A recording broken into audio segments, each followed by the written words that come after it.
So if you take your seats, please.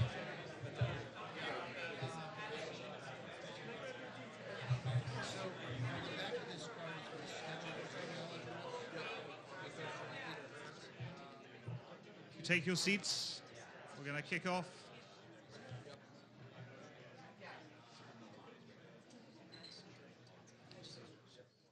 So thank you and good morning. On behalf of Risky Business, Ceres and the University of Oxford Smith School of Enterprise and the Environment, I'd like to welcome you today to this event on the future of measuring environmental risk and opportunity in investment portfolios. Thank you for coming. My name's Ben Caldecott. I'm the Director of the Sustainable Finance Programme at the Oxford Smith School. The programme is concerned with researching the requirements, challenges, opportunities associated with transitioning to a more sustainable global economy. We've been conducting pioneering work on stranded assets for a number of years, and you might be familiar with some of that work. So we're coming together today to discuss some really very important issues, and also issues that are particularly important at the moment. It's a very exciting time. We have, after the Paris Agreement, the announcement of a new G20 Financial Stability Board task force on climate-related financial disclosures, and growing interest from the public, for example through the Divestment campaign, growing interest from policymakers. These issues are really very important today. There's a growing appreciation of the materiality of environmental risk and opportunity, and the purpose of the event today is to explore some of those issues and really to look ahead at what needs to be done and what's possible, with the idea that we might build some consensus on things that can be done to revolutionize how we measure environmental risk and opportunity.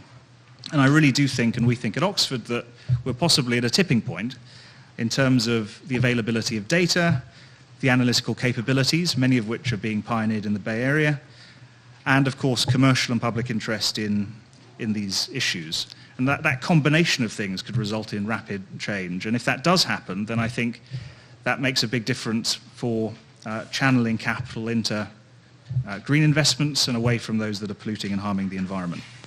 As I alluded to, a lot of the work, pioneering work, has been going on in this area, and that's one of the reasons why we decided to have this event in San Francisco. We're also at Oxford doing a lot of work with Stanford, particularly the Global Project Center at Stanford, which is another reason for coming out here. One of the things that we want to do with this event, with the morning, is to try and distill the conversation into something that can influence the Task Force on Climate-Related Financial Disclosures. As you know, that's chaired by Mike Bloomberg. It's a very influential process. Their first phase 1 report is coming out at the end of this week. And we think that if we can come up with some tangible, specific, ambitious ideas, that can influence the next phase of the task force's work. We also hope that by bringing you all together, that we can come up with some new partnerships and initiatives as a result of the conversation. So in terms of today, in the program today, we're going to start with Dave Jones, who is the California Insurance Commissioner, who can provide a perspective as a regulator. I'm then going to be presenting some work we've been doing at Oxford recently, and then we'll hand over to Kate Gordon from the Paulson Institute, who's going to chair a distinguished panel, which consists of Larry Brilliant, who's acting chair of the Skoll Global Threats Fund, Carl Pope from Inside Straight Strategies and a former ED of the Sierra Club, Gene Rogers, founder and CEO of SASB, and Rainer Sternfeld, who is the founder and CEO of Planet OS. In terms of some admin things before we get going, so this event is being recorded. It's not being broadcast, but a recording will be made available a few days after the event, and we'll send you links to that. If you need Wi-Fi, the Wi-Fi code is 800 Powell, all one word. And I should just add as well, before introducing Dave, that we want this to be a really lively, vibrant conversation. So you should feel free to kind of, chip in, raise your hand, ask lots of questions, be provocative, and that way we can have a more fun and engaging event. So without further ado, I'd like to introduce Dave. Dave is, as I said, the California Insurance Commissioner. He was first elected in 2010 and re-elected in 2014. He served in the State Assembly here from 2004 to 2010. He began his legal career as a legal aid attorney, in Northern California, and served in the White House and with US Attorney General Janet Reno. He's going to speak for about 15-20 minutes, and then we'll have some time for questions. Over to you, Dave.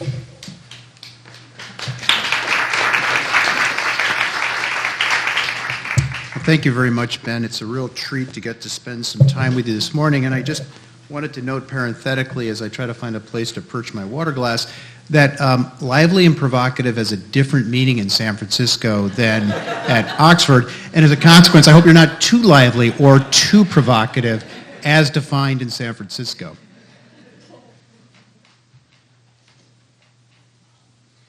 First, let me thank Ben and the Smith School and Oxford University for their tremendous leadership in this whole policy area, as well as thanking Risky Business and Ceres for coming together and convening this important gathering of thought leaders and experts, industry leaders and regulators, looking at the question of how do we go about doing a better job of measuring the financial risks associated with climate risk and more generally environmental risk. I thought what I might do this morning is just briefly introduce you to insurance regulation. I know a scintillating topic for many of you here, but then hopefully walk quickly through a climate risk carbon initiative that I announced back in January that has two principal features. One, calling on insurance companies that are licensed to sell insurance in the state of California to divest from thermal coal, and two, imposing new requirements with regard to mandatory and public financial disclosures of insurance companies' investments in the fossil fuel economy generally. And then I thought I would walk through some of the other instruments that I have as an insurance regulator, and other insurance regulators have as well, to look at the question of financial risk posed by climate risk to the investment portfolios of insurance companies, and then widen the lens even more broadly to talk about a broader survey that's been undertaken for some time now, since 2010, by insurance regulators in the United States, that looks more qualitatively at the risk posed by climate change to underwriting, business operations, and investments by insurance companies. So a little bit of background. In the United States, we regulate insurance by state, so we have a national system of state-based regulation. Every state and every territory has an insurance commissioner, most appointed by governors. 11 are directly elected. I'm one of the ones that are directly elected. I oversee a market that is the largest insurance market in the United States, where insurers collect $259 billion in premiums a year. The insurance companies that are licensed to transact business here, there are about 1,300 of them. They have about $7.5 trillion of assets under management. We're the sixth largest insurance market in the world. Most every national or major regional insurance company in the United States is in this market. The regulatory authorities are very diverse. They range from rate regulation, a law enforcement function that goes after fraud against insurance companies, consumer protection function, but importantly, and perhaps the core of insurance regulation, is our financial surveillance function, which is aimed at making sure that insurance companies have sufficient capital and reserves to pay off future claims. That's at the core of what we as insurance supervisors or insurance regulators do here in the United States and internationally.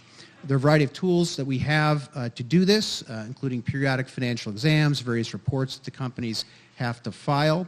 As many insurance companies are increasingly organized in very complicated holding group structures, some of which have international reach. We participate in what are called supervisory colleges, where we bring together insurance supervisors from across the United States and from across the world to look at the financial circumstances and underwriting of the insurance companies that are under their purview. So just a little bit of an overview.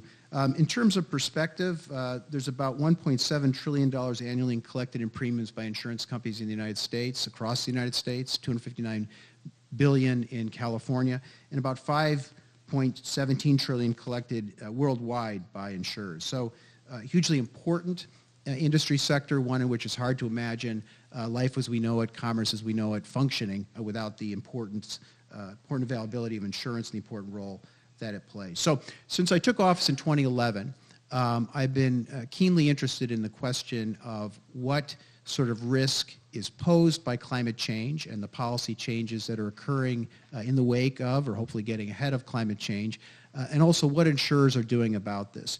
And most recently, in January of this year, I announced a new initiative, a climate risk management carbon initiative, which, as I said a moment ago, has two principal facets. One is requesting insurance companies, the 1,300 insurance companies that are transacting insurance in the state of California, to divest from thermal coal. And second, some mandatory financial disclosure requirements with regard to their investments in the rest of the fossil fuel economy. So let me go into some detail in both of those. You can find additional information on our website, which is insurance.ca.gov. What I'm asking insurers to do is to refrain from any new investments, refrain from renewing existing investments, and to sell or withdraw from existing investments in thermal coal companies that generate as little as 30% or more of the revenues from the ownership, exploration, mining, or refining of thermal coal. My divestment request also includes insurer investments in publicly or privately owned utilities that generate as little as 30% or more of their electricity from thermal coal.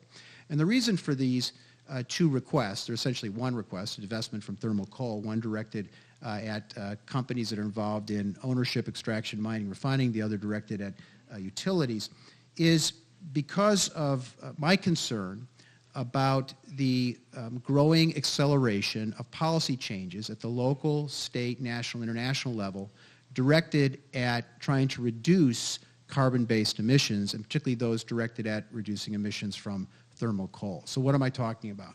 Some examples here in California.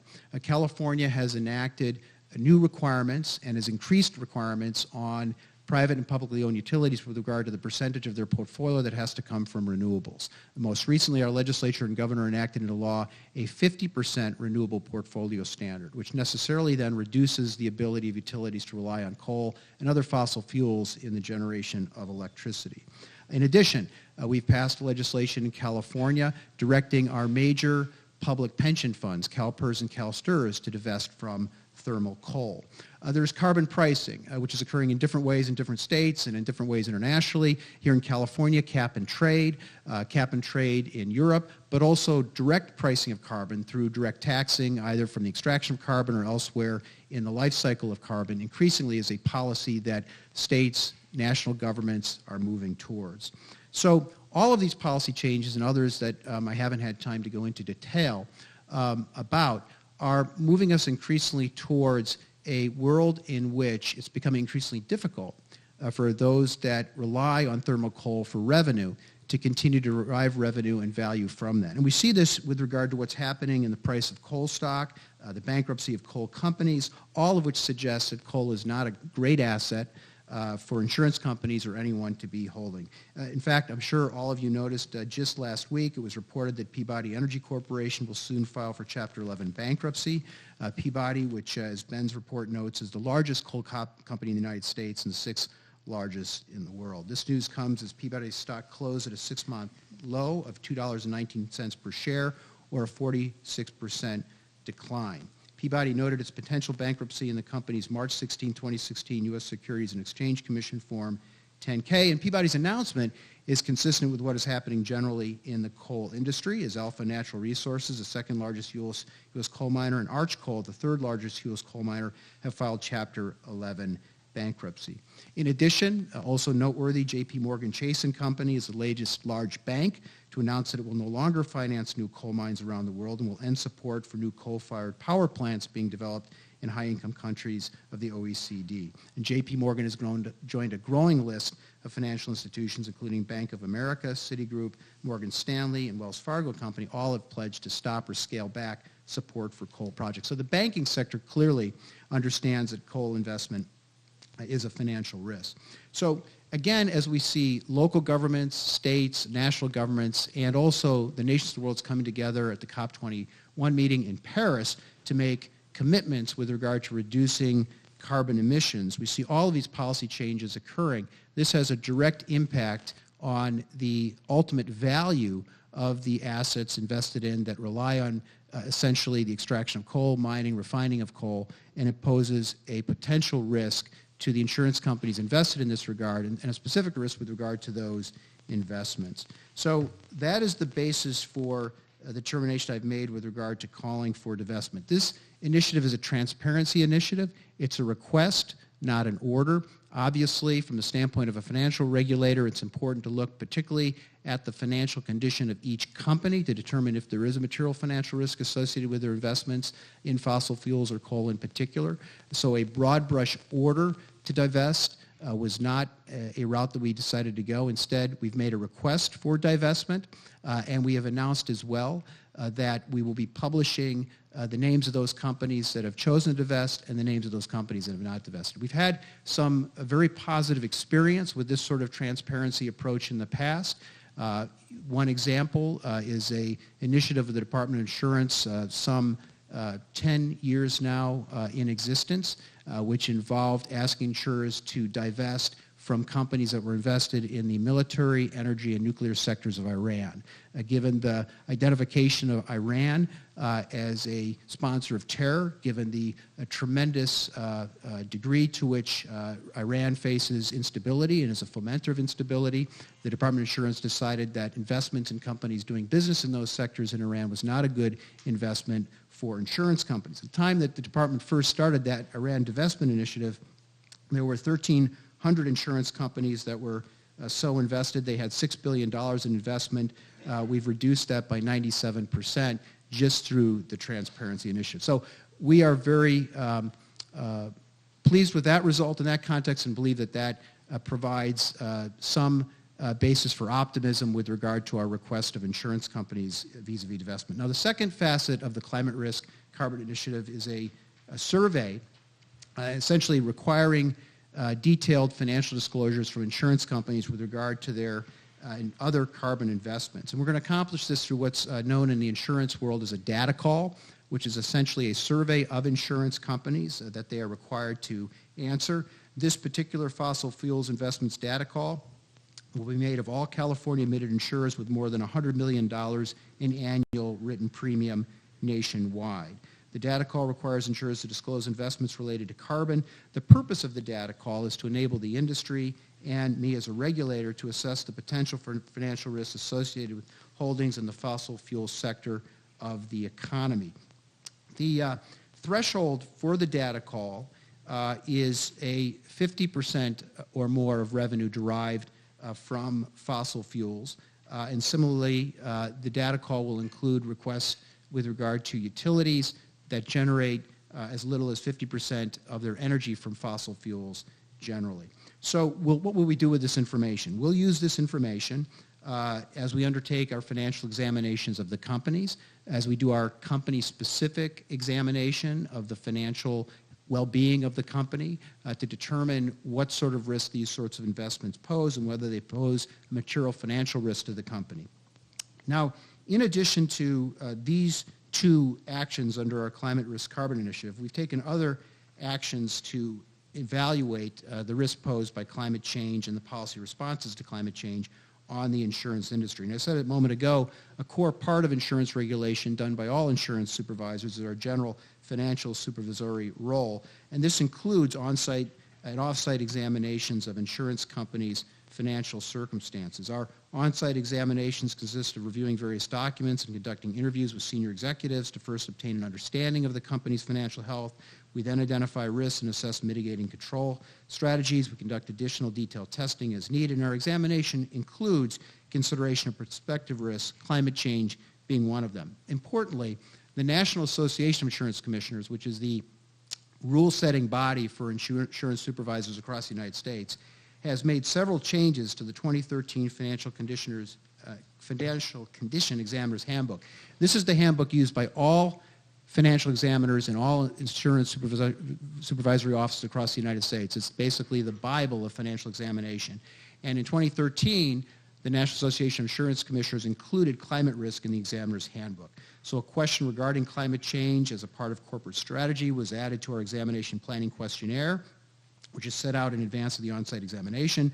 Additional questions were added to the interview templates for both the Chief Risk Officer and Investment Managing Officer regarding consideration of climate change as a part of overall risk and consideration of climate change risk when determining investment strategy and monitoring risks in the company's investment portfolio. So we have embedded climate risk into the DNA of our examinations, and examinations that are conducted by insurance supervisors on a regular and routine basis across the United States. Now, with Ceres assistance and some others, we've actually undertaken in 2015 a training of financial examiners and insurance departments across the United States to make sure that they are best prepared to utilize this tool as well. So let me give you a little example. Recently, we examined a small group of 3 property and casualty companies where we identified climate risk as a significant concern. The group writes homeowners, dwelling fire, allied lines, and earthquake insurance, and the premiums written were concentrated in a particular part of the western United States where there were significant risks associated with earthquakes and fire. In the course of the examination, we also noted that the insurance company was investing considerably in those same areas where it was writing insurance where those risks lay. So we identified some mitigation strategies as a part of the exam, and the companies agreed to do the following.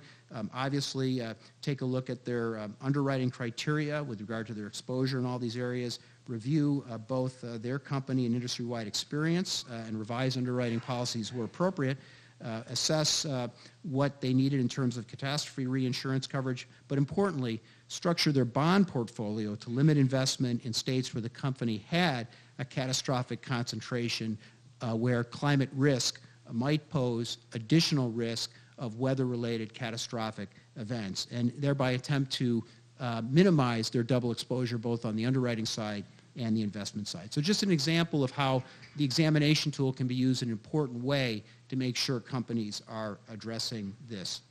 Now there's 2 other tools quickly I want to talk about. One is the Insurance Holding Company System Regulatory Act and the Own Risk Solvency Assessment Act. The first of these 2 acts was enacted by the National Association of Insurance Commissioners, importantly in 2010, and it basically provides authority to require holding companies to disclose annually certain information regarding their operations. And one of the areas in which we're asking them to disclose information is what they're doing in their investment portfolio, investment strategies vis-a-vis climate risk. Second, the Own Risk and Solvency Assessment Act, which applies to insurers that write $500 million in premium and groups that write $1 billion in premium. These are regular reports where insurance companies are doing their own risk assessment and then filing these reports with insurance regulators. There are 31 states that have adopted the model law requiring these reports, and this tool also provides an opportunity for insurance regulators to ask and for companies to report on what sort of risks they're facing vis-a-vis climate as it relates to their investments. Now finally, this is not a new undertaking for me as the Insurance Commissioner of California or for state insurance regulators generally. When I first came into office in 2011, I elected to participate in a national qualitative survey called the NAIC Climate Risk Disclosure Survey that a number of states were administering to insurance companies across the United States. These have qualitative questions that ask insurance companies the extent to which they're addressing climate change and climate risk in their underwriting, business operations, and in their investment portfolios. Right now, we survey more than 1,000 companies that write more than $100 million in premium, so essentially we're capturing about 77% of the overall U.S. market through this qualitative survey. It was important, from my perspective, that the survey be both mandatory and the results be made public so that investors, shareholders, regulators, and other members of the public could see the results. So we have published the results each year. They're available on our website. And Ceres has undertaken a very important project of taking the results and analyzing them and preparing very important annual reports that essentially rank insurers with regard to how well they're doing in addressing climate change and climate risk in these 3 areas. We're most appreciative of their work in this regard.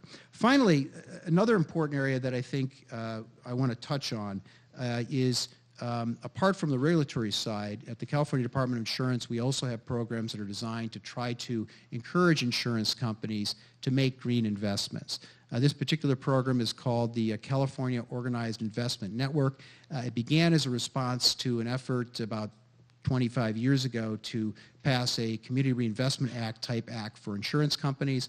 What emerged was a program of tax credits that can be awarded each year to insurance companies that are investing in low and moderate income communities, and an annual survey of insurance companies' investments in low and moderate income communities. As a member of the State Assembly, I amended that program by carrying a bill that was enacted into law that expanded the tax credit to include green investments by insurance companies and also expanded the survey to include collecting information about green investments by insurance companies. The tax credit's relatively small. We award about $10 million in tax credits a year. It leverages at 5 to 1, so basically leverages about $50 million in private investments.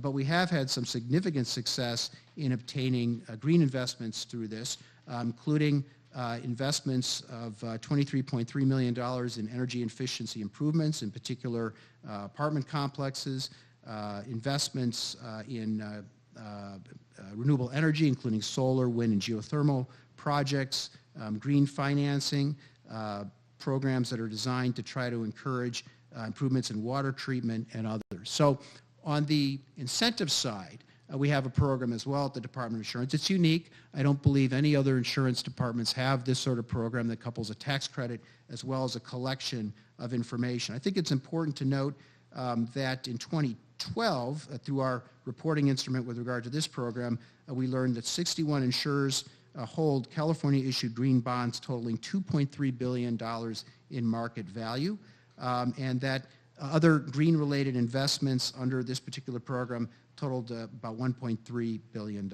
So that's a little bit of an overview of what we're doing on the regulatory side as well as the incentive side. I will note that, and I think importantly, that we're not alone in this regard.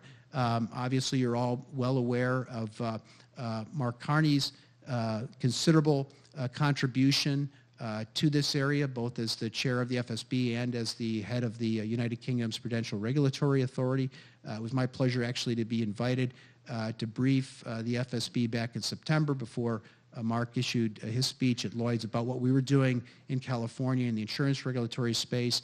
There are other international or national sovereign insurance regulators as well that have begun to look at these issues, and we're hopeful that a group of us might come together internationally in a working group sponsored by the United Nations Environmental Program to share ideas, to share approaches as we as insurance regulators across the world look at and fulfill our responsibilities with regard to the solvency of insurance companies. I will also say this, that we are getting a considerable input from the insurance industry with regard to the Climate Risk Carbon Initiative.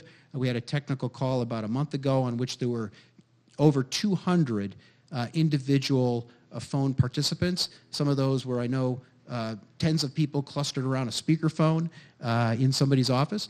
And we've gotten considerable input, and we continue to refine, based on that input, this particular initiative. I'll tell you also anecdotally that we're hearing from a number of sources that by virtue of our announcement of our request to divest from coal and our new requirement with regard to financial disclosures as it relates to other fossil fuel investments, that this has become a very important issue within insurance companies, both at the board level, the CEO level, and with investment managers. I've talked to a number of CEOs who have called me and said that they're going to go to their board in the next 30 days or 60 days to brief them and to get board approval for divestment. We've heard from investment analysts externally about the degree of interest by insurance companies in looking at these issues, and that's a very positive thing. I think we're very appreciative of the seriousness with which the U.S. insurance industry has taken this and is addressing it, and we're hopeful that when that June deadline for the reports comes with regard to the divestment, that the vast majority of companies will report that they have or are going to divest from thermal coal. The data call goes out in April. Those results will take about 60 to 90 days to compile. We hope to have the results of the broader financial disclosures available by the third quarter of this year, and we'll publish those as well. So we can stop talking about insurance now. I'm happy to take any questions. I'm sorry about the marathon and rapid sprint. As you can tell, I'm passionate about it. I'm excited about it. And I think this is an incredibly important moment. And again, I want to thank the Smith School, Ceres Risky Business for bringing everyone together and for their continued leadership in looking at ways that we can refine our tools and instruments in our work in this area. And we're most eager to also draw on what comes out of this particular conference this morning. I will apologize in advance that I can take a few questions and then I have to run off to a hearing I'm holding this afternoon with regard to the merger of the second and fourth largest health insurance companies in America, Anthem and Cigna. So it's a busy day. Climate risk to merger of two behemoths. So in any event, thank you very, very much for a chance to spend some time with you this morning.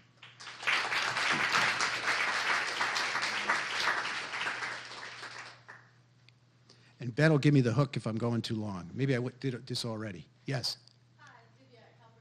Question about other states that might be doing similar work. Have you had much interaction with other states around the U.S. who are also thinking about climate risk from the insurance industry and sort of elevating it to this level of activity? Yes. So since 2011, there have been a number of other states that have participated in the NAIC Qualitative Climate Risk Disclosure Survey.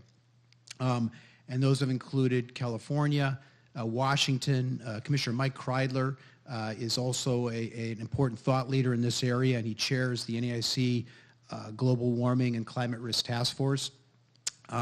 We've also had participation in that survey from New York, Oregon, Minnesota, Illinois. And the membership changes from time to time, but that survey, though, is essentially a national survey by virtue of California and New York's participation because most insurers of any size are in either of those markets. Even though we don't have the majority of commissioners participating in the survey, we reach 77% of the market by premium volume because of the states that are participating in the survey. Then with regard to the newly announced a new climate risk carbon initiative, I have had some individual conversations with commissioners. I think it's early days in terms of whether other commissioners will take this approach. I think we are certainly leading in this regard, and happily so, and we will hopefully have some real data and real results later this year that others can draw from. Yes?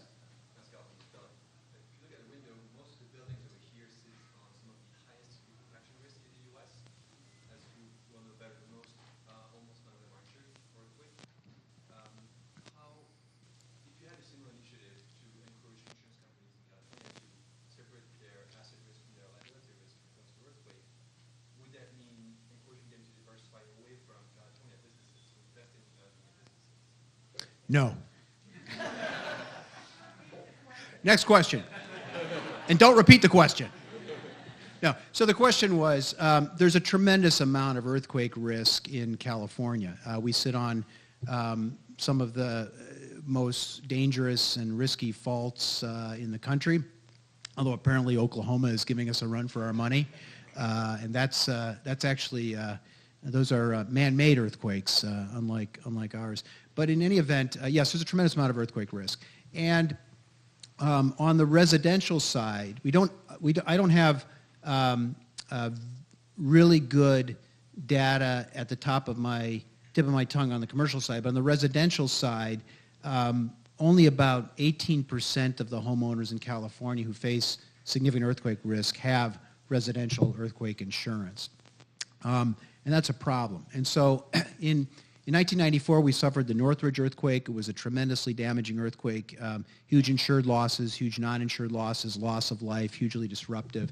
At that point in time, insurers were required in California to write homeowners' earthquake insurance, and it almost destroyed the market because they were overexposed, and a number of companies had extreme difficulties covering those losses. And essentially they said to policymakers, we can't continue to write residential earthquake risk. The risk is too high. And if you make us write it, we're going to just withdraw from the homeowners market entirely.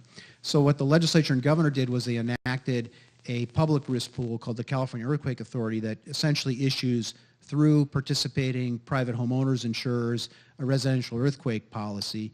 The premium is set based on the likelihood of risk and the cost, so it's not inexpensive.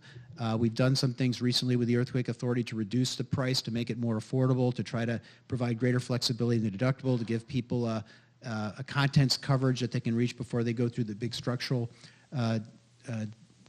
deductible that they have to get through to get the structure coverage. But even there, while we're seeing some uptick in take-up, it's marginal. So we do everything we can to try to encourage folks to take it up.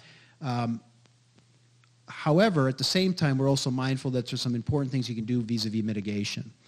And so here in San Francisco and Los Angeles, the local governments have enacted new and more demanding requirements, not only of new construction to mitigate the risk, but also existing construction, including, importantly, smaller commercial structures, mixed-use structures that require significant retrofit of those structures. And I think that's where a lot of our energies should be and need to continue to be addressed as policymakers in California is on the mitigation side. On the residential side, we've launched a new program called Brace and Bolt. There's about 1 million homes that were built pre-60s in California that are not tied to their foundations, that even in a minor earthquake will suffer severe damage.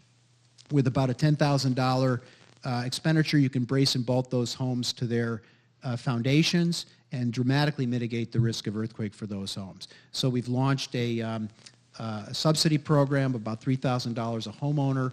It's early days. We are able to do about 6,000 to 7,000 homes right now, but our hope is to convince the legislature to expand that dramatically. So on the mitigation side, I think, is where a lot of our energies are focused. But, you know, in terms of investing in California, I'm very bullish about California. I think we continue to have a very vibrant economy. Our employment continues to drop. Obviously, there's distributional issues here in California. Some areas have not recovered as well as others. Some areas continue to languish. But I would encourage you to keep investing in California. Yes, sir.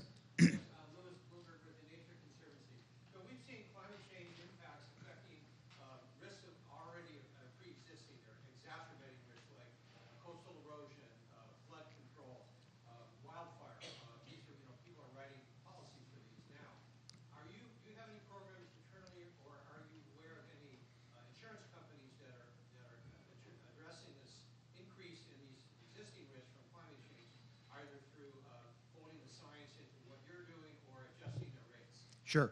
So what we've learned from our qualitative NEIC climate risk disclosure survey is that increasingly companies are on the underwriting side recognizing that there are additional risks posed to their underwriting associated with climate risk. And those risks vary based on the kind of insurer you are. If you're a property and casualty insurer, there are some risks that are different than if you're a life or health or disability or work comp insurer. I think it's fair to say that if you are a international reinsurer or a U.S. insurer owned by an international reinsurer, you're much more aggressive in adopting policies and looking closely at climate risk. And I think some of that has to do with the fact that international reinsurers and international insurance companies have recognized this as an issue a bit earlier. And I think it's important to note, for example, on the financial risk side, it was two international reinsurers, AXA and Allianz, that decided to divest from coal before anybody else. So we are monitoring what's going on the underwriting side.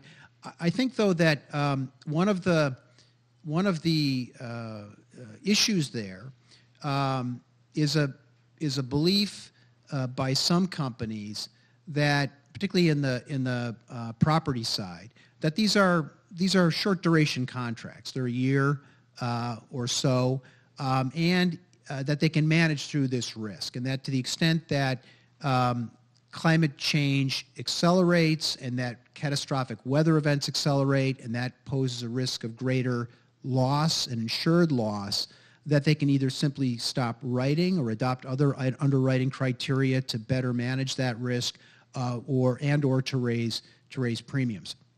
I'm not so sanguine about that because what the climate scientists and the climate impact modelers tell me is that it's not linear. Essentially, we're facing a future in which there's a greater degree of unpredictability with regard to the frequency and severity of these events. And so that makes the traditional models that have been used by insurers to look back over past experience and then decide based on that where they're going to write less predictive. And so that is a challenge, I think. Now, I've also spent some time with insurance company actuaries and insurance company modelers, as well as climate impact scientists and climate impact modelers.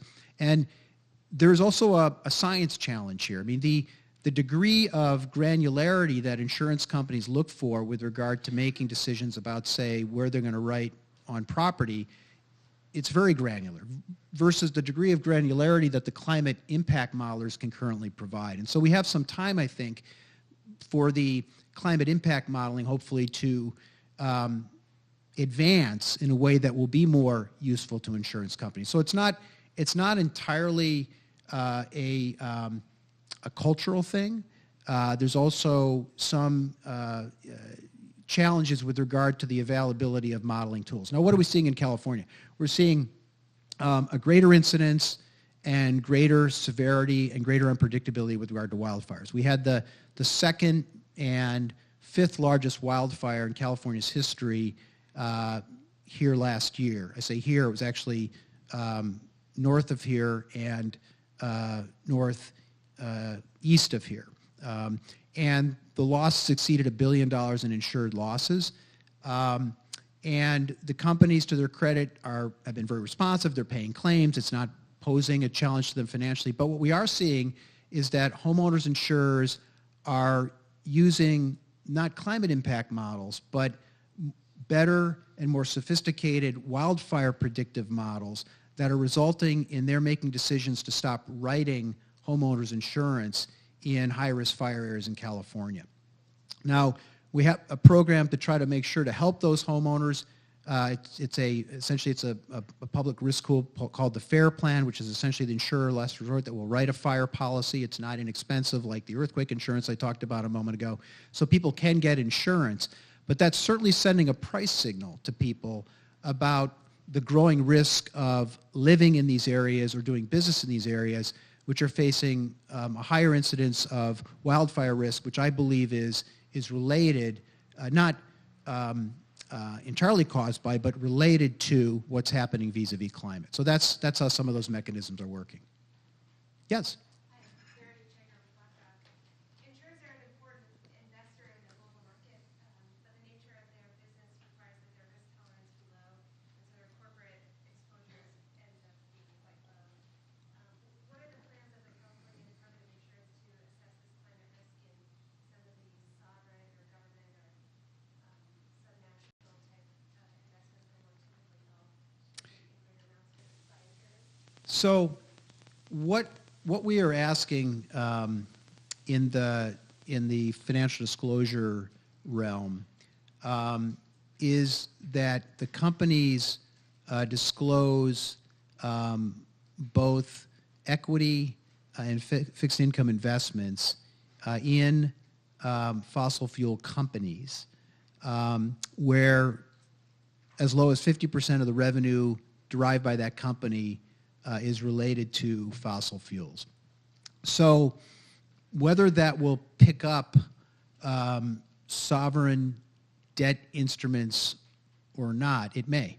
I think, we are casting the net as widely as we can. That's causing insurance companies to have to spend a fair degree of effort to try to figure out what's in their portfolios, and with regard to what's in their portfolios, where the revenue is coming from for the investments that they're making in their portfolios. I think we'll have a better sense of the quality of that endeavor when we get the first report back. And there have been a lot of calls made to me to just generate a list. Tell us the companies that you believe, Commissioner, meet your definition, and we'll look for those. And I know that would be, make things a little bit easier. But I think that a part of this initiative, and I'll be quite transparent about this, is the exercise of actually looking to see what they have. And I think that's very positive. And I think that is already occurring in important ways. And so we're not planning to issue a list. Instead, we're asking the companies, which have investment managers or rely on third-party analysts and vendors to assist them in managing their investments, to look at what they have and to tell us what they have as it relates to what we've asked them to look at. I'll take one more. My head is bobbing. I'm not sure where. Okay. Yes. Institutional investors group on climate change. I think it's very impressive that California has a 50% content requirement for utilities on renewables. In Europe, we've seen utilities through their trade associations resisting against renewables content requirements. And instead favor a carbon price, which today hasn't delivered decarbonization of utilities. So I'm wondering, here in California, do you see any resistance from utilities companies to that 50% and to the disclosure of 30% goal? And do you see any resistance there to more disclosure? And then how can financial regulation and insurance regulation help support that? Right. So the legislation, so we had a 30% renewable portfolio standard enacted legislatively, and that's been in place for some time, and that had some targeted dates by which it needed to be met. And just this last year, the legislature and governor raised that to 50%.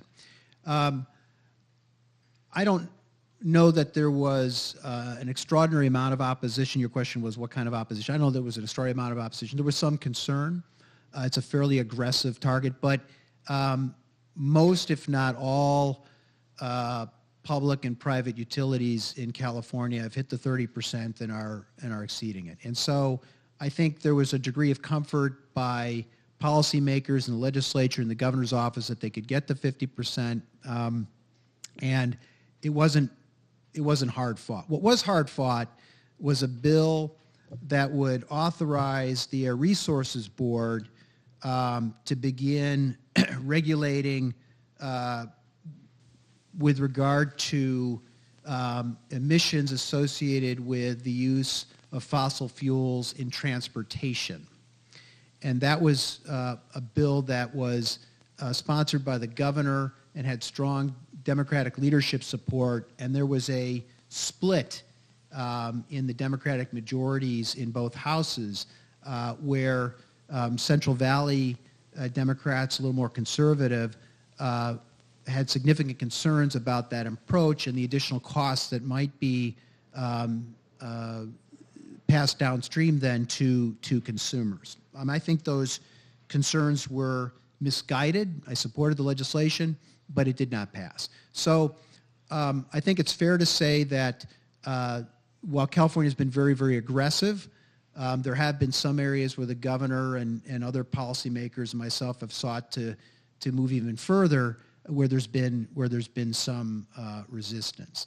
Now the governor then announced the day after the bill died that he's just going to do it by regulation through the Air Resources Board. So we'll see what happens in that area.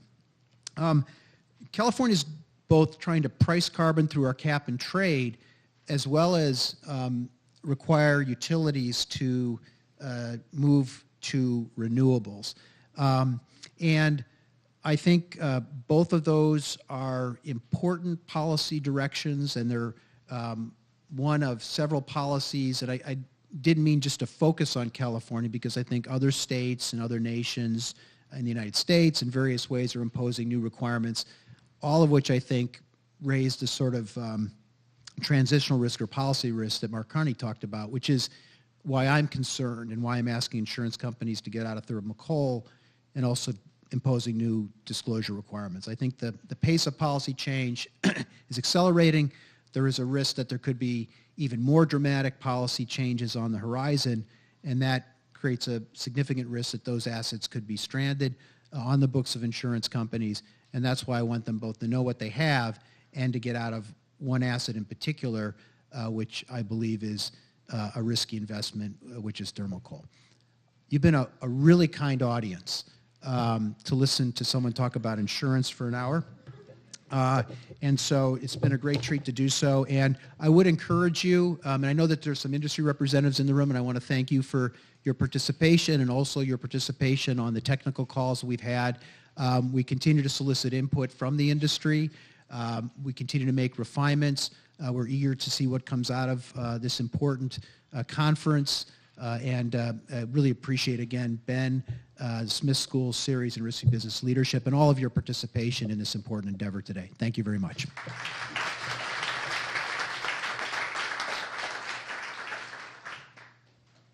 Thank you so much, Dave. And hope you get to your next meeting okay. And see you again soon. Thank you.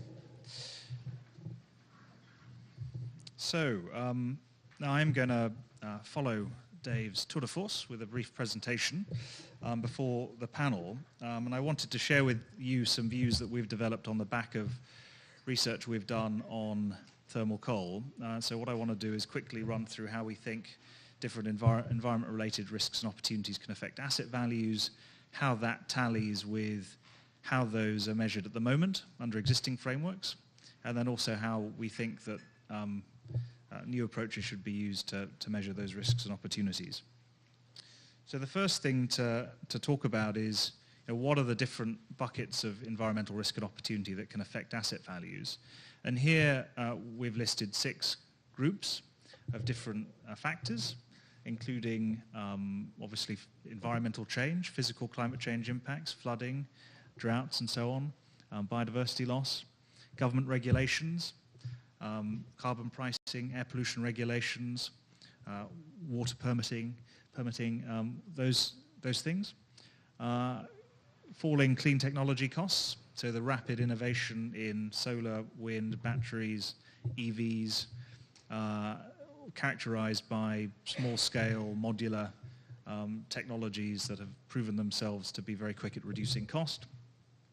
There are issues around changing resource landscapes. So you could point to the shale gas revolution here in the US. You could look at phosphate availability in agriculture, key input for fertilizer. You have norms that are changing constantly. The fossil fuel divestment campaign is an example of that, but this extends to consumer preferences for provenance, but also fair trade, organic, those sorts of issues.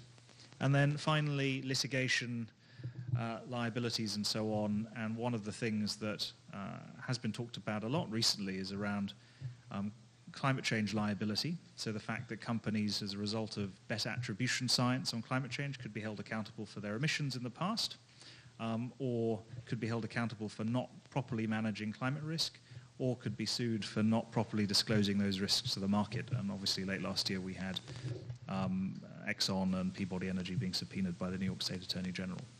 And these factors aren't separate and disconnected. They're connected, correlated. There are interrelationships between them.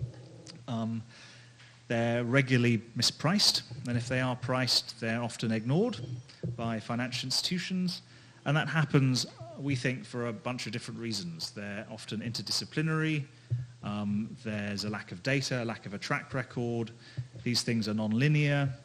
And they're relatively new. And so all those things make it quite difficult for different financial institutions to understand these risks and opportunities and then act on them. So that's how environmental factors affect asset values. Now, how is this sort of reflected in the investment chain, and how does this connect with different users of data? So we have here assets being exposed to those different environmental risks and opportunities I just talked about. Those assets are owned by companies, and those companies can be in a whole range of different sectors. They can be power companies, they can be upstream oil and gas producers, they can be car companies, and they can be agricultural companies and so on. Asset managers are investing in companies, owning company debt and equity, and are trying to differentiate between different companies based on a whole range of different factors. And you have asset owners who are allocating capital to asset managers, but also occasionally acting as asset managers themselves. And then you also have policymakers and regulators, and I could add civil society, I suppose, into this bucket, groups that are interested in, particularly from the policymaking side and regulatory side, interested in managing microprudential risk, systemic risk. A lot of the recent discourse has been on systemic risk. And also interested in implementing nationally determined contributions, implementing successful low-carbon transitions.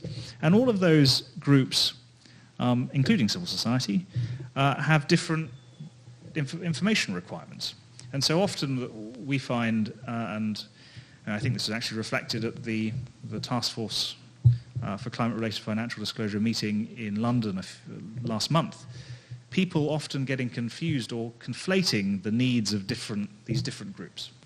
So often you'll have a conversation about disclosure and it'll actually be about the information that policymakers and regulators and civil society want to be able to track whether investments are happening or whether there's a build-up of risk across the system as a whole. But often those aren't the same things that are required by asset owners to evaluate which asset manager is doing a good job on climate change or sustainability. And that doesn't really help, can often fail to help asset managers trying to differentiate between different companies in terms of environmental performance.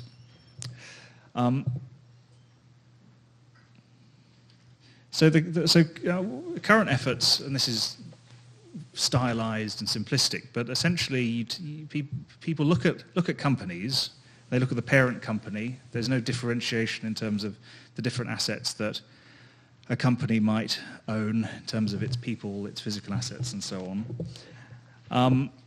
Now, and here are just sort of some of the risks that are related to climate change that might affect a company: physical climate change impacts, increasing stringency of environmental regulation, competition from clean technology, increased reputational risk. This is obviously not it's a selected list. There are many other things that you could identify.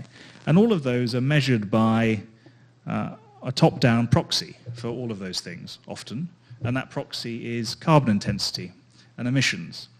And where that data is reported, that data is used. When it's not reported, it's imputed, it's calculated by third parties.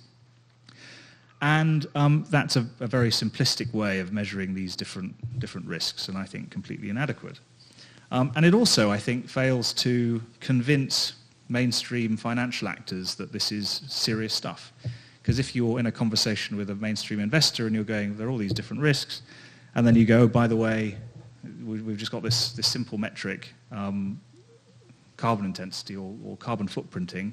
I don't think most people think that that's a logical conclusion from the different things you're talking about.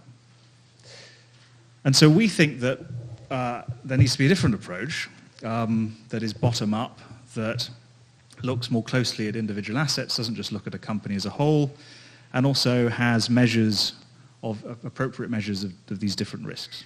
So you have a company, you're looking at the different assets that it might have, you've got the risks and opportunities that might be related to the environment, and then you're developing measures for those risks and opportunities that are going to obviously vary, and the methodologies for them will vary, and people are doing lots of good work in this area. But for physical climate change, obviously you'll want to look at things like heat stress and flooding and precipitation, for where your different assets might be located.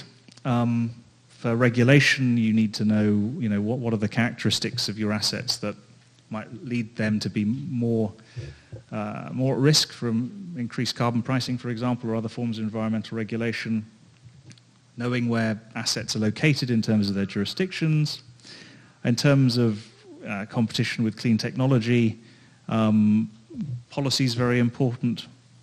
Pace of deployment in key markets over time, very important. And then for reputational risk, again, there are different ways that you can measure that. From social media through to thinking of, if you're looking at an upstream miner, where its mines are located and how that relates to national parks or protected areas or areas, landscapes that have particular salience for communities, and that might be an indicator of increased future reputational risk. Now, this is we did a project that was last year, and the report was published in January of this year, and we did this for the Norway's Global Pension Fund. Norges Bank Investment Management, who run the fund, asked us to do this work.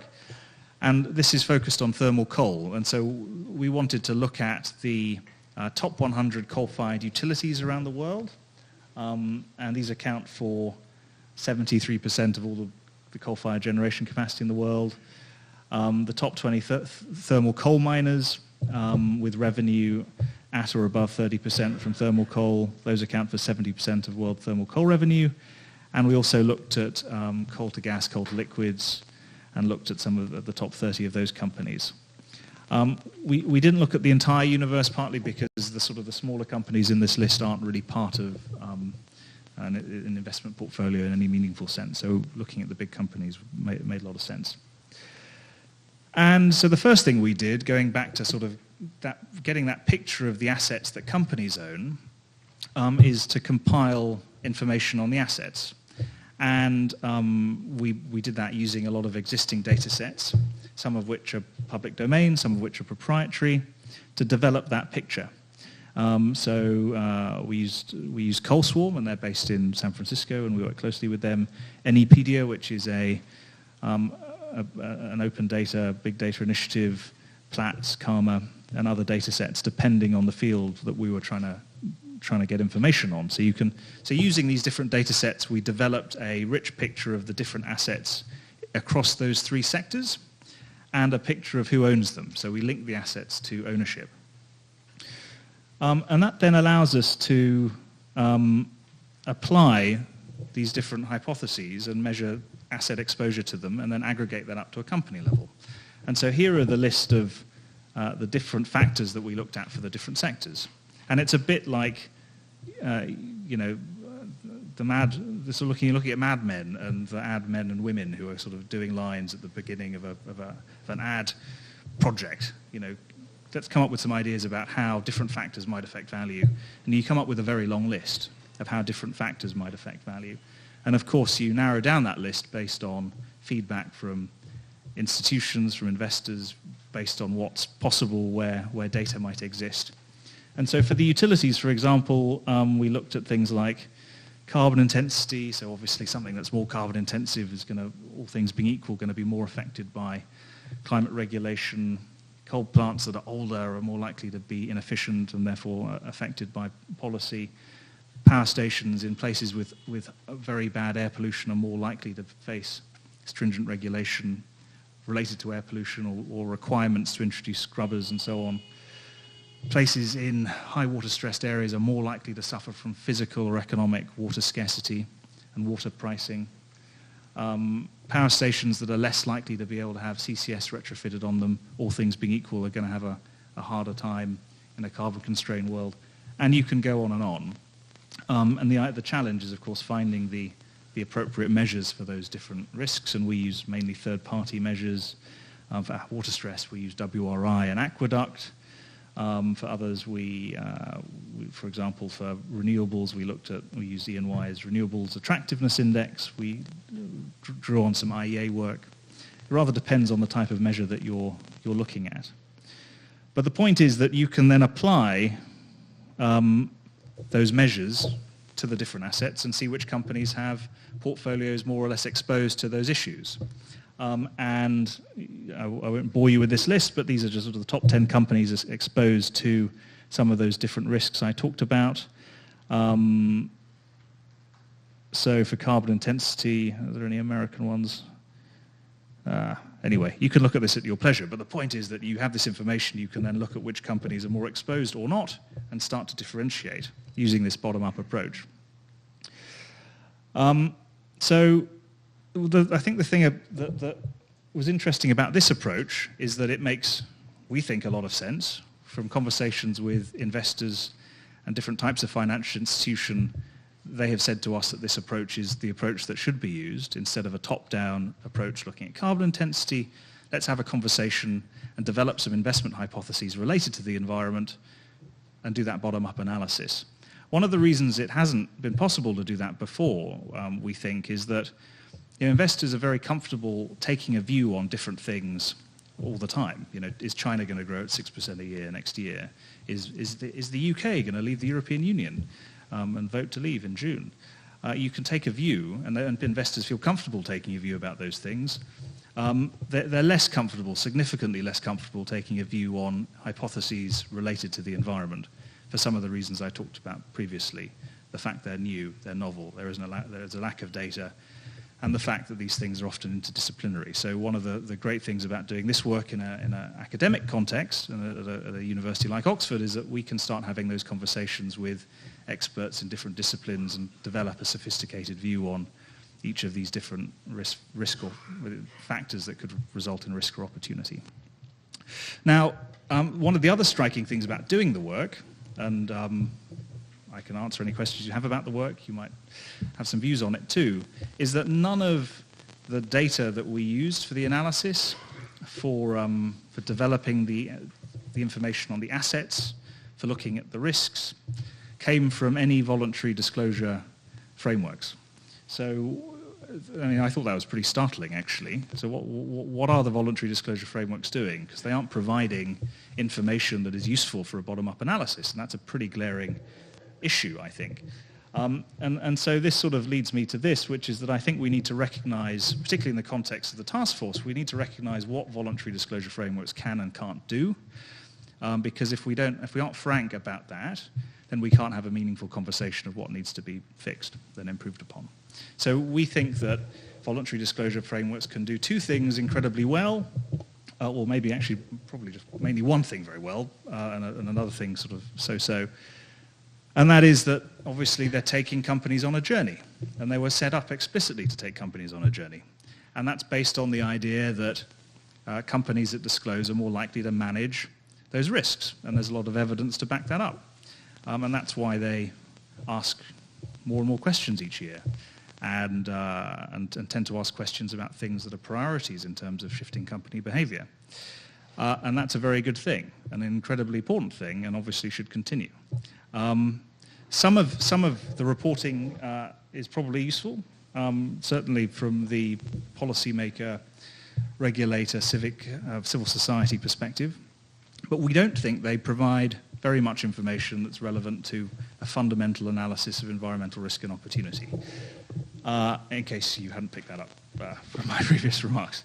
So, and there are a number of reasons for that. The coverage is not universal, it's patchy. Very little insights into important jurisdictions like China. The annual reporting cycles are cumbersome. I haven't met anyone that thinks dealing with multiple annual reporting cycles is a particularly efficient way to do things. It seems a pretty out-of-date way of doing things, actually. The data, when you get it, is out of date. There's a big lag. More importantly, the most important thing is that the questions they're asking aren't connected to fundamentals. So you get the answers, and they're not helping you do the analysis. The data quality is poor. That's widely recognized. That's why a huge amount of money goes into trying to shore data. That's not actually useful for investment analysis. It's a very slow-moving process, and and it can become a bit of a smokescreen for companies as well who aren't doing very much. We disclose, therefore, it's all fine. So, as I say, disclosure frameworks can do and do a very important job, but let's not conflate that with the other job that needs to be done. So one of the things that came from that research project that we did and further conversations with people are some sort of recommendations for next steps, and I want to test these out with you and try and refine them and make sure that they make sense and could be relevant to the task force and other related processes. The first is that we think there should be a principle of asset level disclosure that is introduced to the voluntary disclosure frameworks, so they could actually start asking more questions that are relevant to doing a fundamental analysis of assets and their exposure to risk and opportunity. And the reason we think that asset level data is important and why it'd be useful for the disclosure frameworks to ask for it is that it underpins analysis that a whole range of different groups would want to undertake. So it's useful, obviously, for asset managers, because you get that picture of what's going. You can get that picture of what's going on in companies. It can be aggregated up. It can be useful for asset owners wanting to evaluate what their asset managers are investing in. It can obviously be useful for regulators wanting to know about the build-up of systemic risk in portfolios. And it can be of use to policymakers in the sense that you can keep track of how many different assets there are, and what are their characteristics, what are their emissions, to what extent have we committed, locked in emissions, are we on path to meet our 2 degrees or 1.5 degree commitments, and so on. So without the asset level information, it's very hard to do all of those things, and that's why we think there should be this new principle.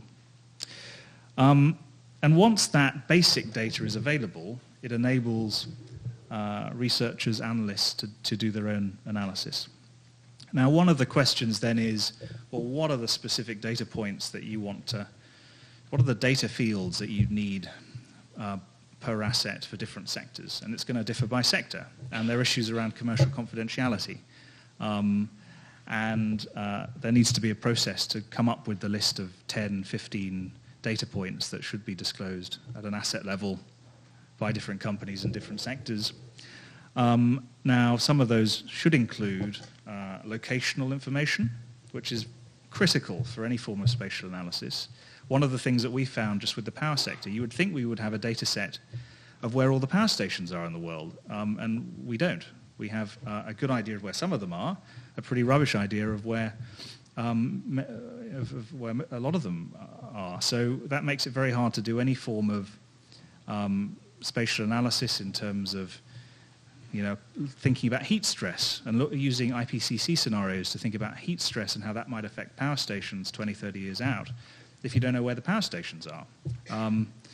If you don't know where the power stations are, it's very hard then to do any kind of remote sensing, use satellite imagery and so on. And so that's one thing that should be disclosed. It's not particularly, I don't think it would be a particularly challenging thing to try and get out of companies actually the location of their power stations. Ownership is very important.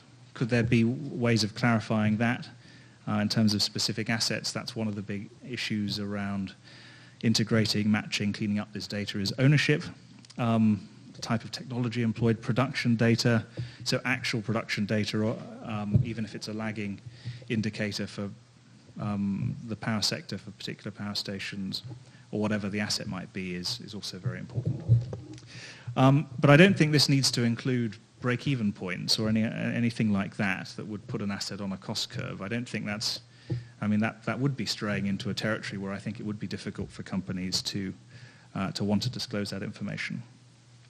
So we think that this is a way of refreshing disclosure frameworks and making them increasingly relevant and making sure they're asking the right kind of questions. So I would urge disclosure frameworks to embrace this. The other thing that we sort of considered and have thought about now for a bit, and again another recommendation that we want to test is, you know, we're never going to get perfect disclosure or perfect reporting, and we need to recognize that. There are issues here in the US, there are issues in Europe. The idea, even if you had mandatory disclosure in China, the data is going to be very bad, right? And we don't have the time to wait for voluntary disclosure to incorporate many more companies, for them to ratchet up the questions they ask, and for that information to be available. I assure you that will take a very long time and probably won't ever happen. So I start from there, and if you start from there, that leads you to this proposal, which is the idea that actually you need a public goods initiative, and we've called it the Company Data Intelligence Service, which is a bit of a crap name, but welcome for other names, that would essentially get the data, the basic asset level data from different sources, integrated and make it publicly available for everyone to use in different ways. And one of the things we think that's very important and attractive is that actually a lot of this data, we've done this project in the power sector, but it extends to other sectors as well, exists in different places already. So it's in local or national registries, in public records of different kinds. It's in existing proprietary or non-proprietary data sets. It's in company reporting to financial markets and regulators in different places, in different ways. And it's buried in PhDs around the world and other research projects. And it's in different languages and in different formats. So we kind of need a systematic effort to find this stuff and integrate it and bring it together. And obviously matching the data points is a labor-intensive thing to do. We can also get a lot more out of the existing data that we have in these disparate sources. And even we could get a lot more out of the existing reporting through the voluntary disclosure frameworks that exist. And part of that is using advanced analytics, machine learning, that kind of, those sorts of approaches. We have a big data institute at Oxford. We're collaborating with them to sort of explore some of these opportunities. There are also opportunities to do quantitative analysis of qualitative reporting, which I think is very important. And I should also say that I think the costs of doing this would, you would, if this was done well, you would end up with a much, much richer set of data sets on assets than currently exists. That would be incredibly useful. I don't think it would actually cost very much. If you think about how much voluntary disclosure frameworks cost, how many millions those frameworks get from foundations and others each year, and how much money is spent on assuring data that is of questionable use, this would be done much, much cheaper, I assure you. The other thing that has to be done, in addition to using existing data better, is that we can augment that with new data. And so I talked about spatial analysis and remote sensing, satellites, drones, other sensors. I think that's a hugely exciting area. You have big data, other novel data sets that can be taken from the internet or scraped from the internet. And when estimation does need to happen, and of course there's a lot of estimation now at the moment, it needs to happen in a more transparent and accountable way. So I think there should be a process for methodologies to be transparent, held to account, refined, improved in an impartial, independent way by experts, opposed to at the moment you have this patchwork of different proprietary models, estimation methodologies, which no one has any visibility on. You just sort of take it as given. And I think the other thing about this is that it's a stick to disclosure's carrot. So we can get more information from companies by going, we've got this independent, trusted initiative that involves a whole bunch of well-known institutions. It's putting this data on your company out in the public domain. If you think it's wrong, please do disclose the actual data. So it can force the hand of companies to disclose more. And the reason I think that it's important that we have one focal point to build up a picture of specific assets in different sectors is that can then allow consultants and the private sector and others to do advanced analysis using that information. What we will end up with if we don't have consensus around a specific process is a plethora of different different groups trying to bring together asset-specific information in different sectors, in different jurisdictions, and that's going to slow down uptake. And of course, there are benefits of that in terms of competition and innovation.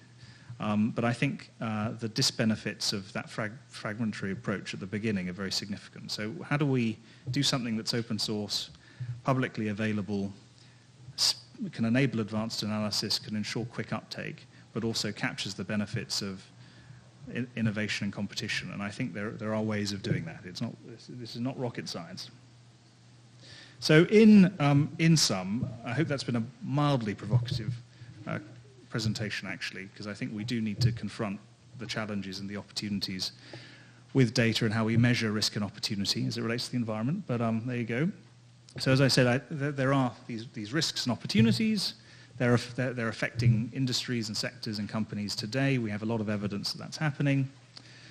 And the good news is that those can be identified and assets measured for exposure, and that can allow us to differentiate between different companies, and with that information, more capital can flow towards green and away from brown. But we need basic asset level information to do that. It needs to be consistent, needs to be trusted.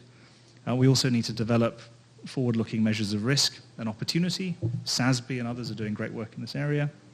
Voluntary disclosure has a role, but we need to acknowledge its strengths and weaknesses. We need to realize that the world is never going to have perfect reporting and disclosure.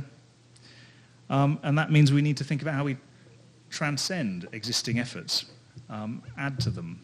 And I think some of the things we've described here could help with that. And obviously, we want to be part of that in terms of working with a whole range of institutions to try and make something like this happen, however it's governed.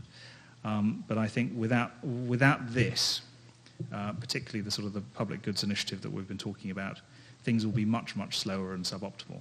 So we all have an interest in addressing this, and I think it's a prerequisite for enabling a lot of the innovation, exciting innovation that's possible.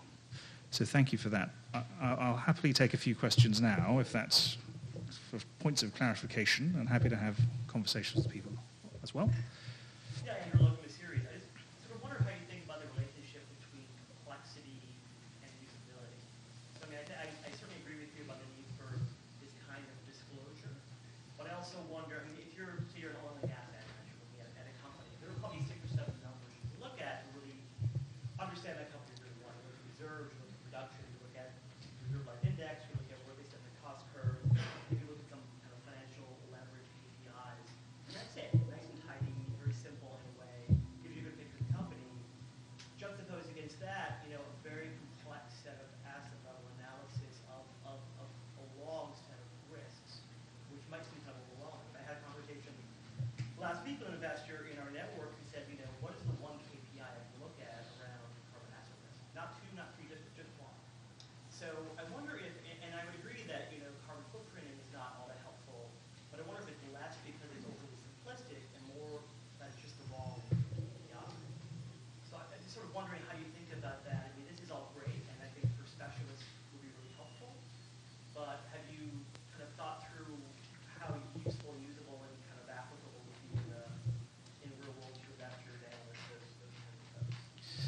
Yeah, so big question, multiple responses, I suppose. So the first thing is, I would question the idea that, you know, you've got this nice tidy 6 set of KPIs and that's that gives you a great view of the company. I don't buy that. Say with oil and gas companies, you know, it's very, we don't know how many projects, you know, a BP or a Shell has that are operational. Basic information like that. I don't even want to know their production or their revenues, obviously, but just the number of projects. And that's interesting because you know, you're investing in these companies to create a portfolio of projects that can manage risk and opportunity. And if they've got a small concentration of projects, that could indicate high risk. If they've got a larger, more diversified mix of companies, that might imply diversification. So there's sort of things like that that could enable additional analysis that I think are important. I agree that, I mean, a lot of this stuff can be simplified in all sorts of ways, right? But if you don't have it, if it's not on a firm foundation and a firm footing, then it doesn't really come to much, would be my view. So if you've got, you need the asset-specific information. You can overlay and measure all sorts of different risks. You can aggregate that up in all sorts of ways to come up with a golden number that an investor can use. But in a way, I guess that, in my mind, fits into the kind of the advanced analysis piece. There are going to be a whole bunch of companies able to market and develop those sorts of things, but they can't do it unless they've do it accurately anyway, and effectively unless they've got the underlying data that we think is required.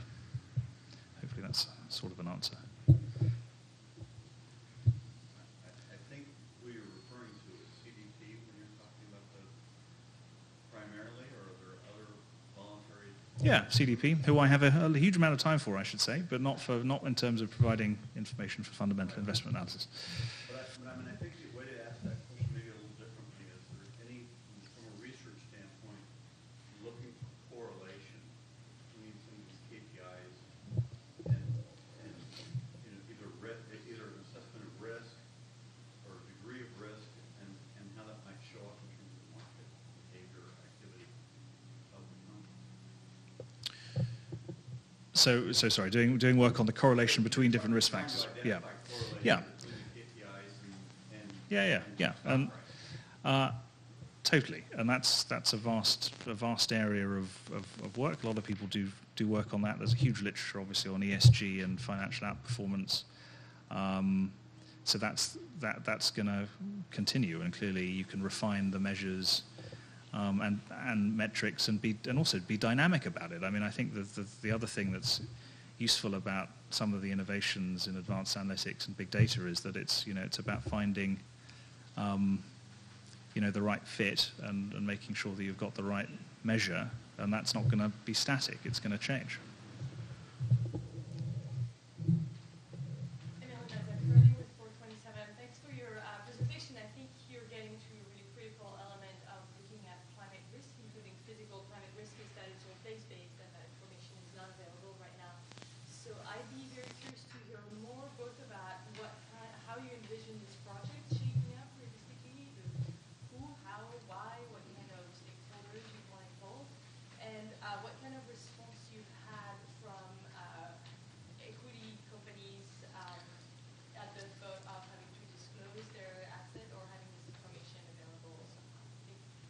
Sure. So in terms of feedback we've had, it's been incredibly positive, actually. And I think one of the depressing things has been I've had a couple of big institutions say, big US institutions say, this is the best bit of ESG analysis we've seen in ever. And I'm like, what the hell are you ESG people doing? I mean, it's not.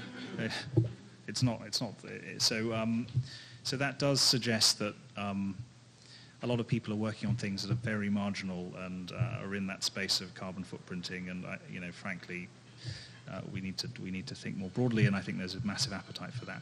In terms of companies, I think it's going to differ by sector, and you've got to have that conversation. And I think in terms of their willingness to disclose stuff, and I was talking to the chair of the former FSB task force on banking the other day, and he was saying that that's the approach that they took with the banks. You've got to have a conversation, and you will arrive at a consensus about what they're willing to disclose, and that's an iterative process. So, and as long as their competitors are also disclosing the information, that's important too.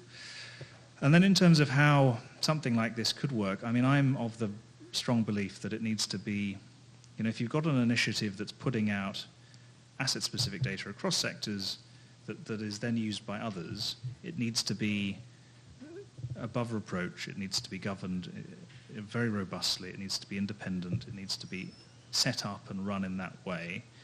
And I think it could probably be some sort of joint venture between big institutions that can set up something like that. It could involve some universities. It could involve CDP. It could involve Bloomberg. It could involve governments.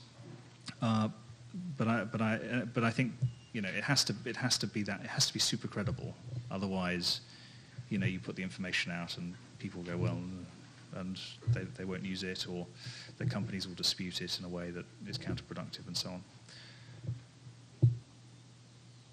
Any other questions before we go to the panel? Okay, well, hopefully you found that interesting. I'd be very keen to have conversations with people after the event about these ideas. But I'd now like to welcome Kate Gordon and her panel to take us to the sort of the final third of today, or this morning's session. So thank you.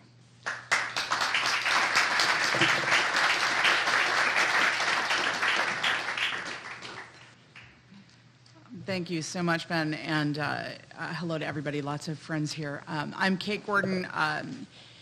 Had the privilege to run the Risky Business Project for the first couple of years of that project, obviously project co-led by Mike Bloomberg, Hank Paulson, and Tom Steyer.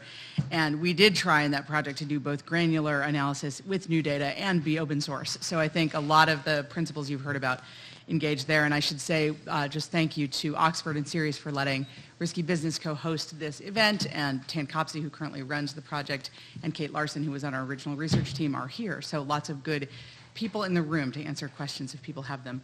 Well, we are very behind a time on this panel, so and I'm afraid that we will have to end it right on time because I too am running back to Sacramento for a commission meeting. So I apologize for that. What I'm going to do is to kind of give each of the panelists here, I'll introduce them briefly, give each of them a very softball question. And ask them, and I'm sorry to do this to you, but to stay more to the 6 minute than the 8 minutes of your time frame, just given that we would like to have a little bit of discussion afterwards. I will forego any of my questions to the panel and go straight to Q&A from you guys after they're finished speaking. So let me just tell you who's on the panel, and I will tell you this in the order I'm going to have them speak.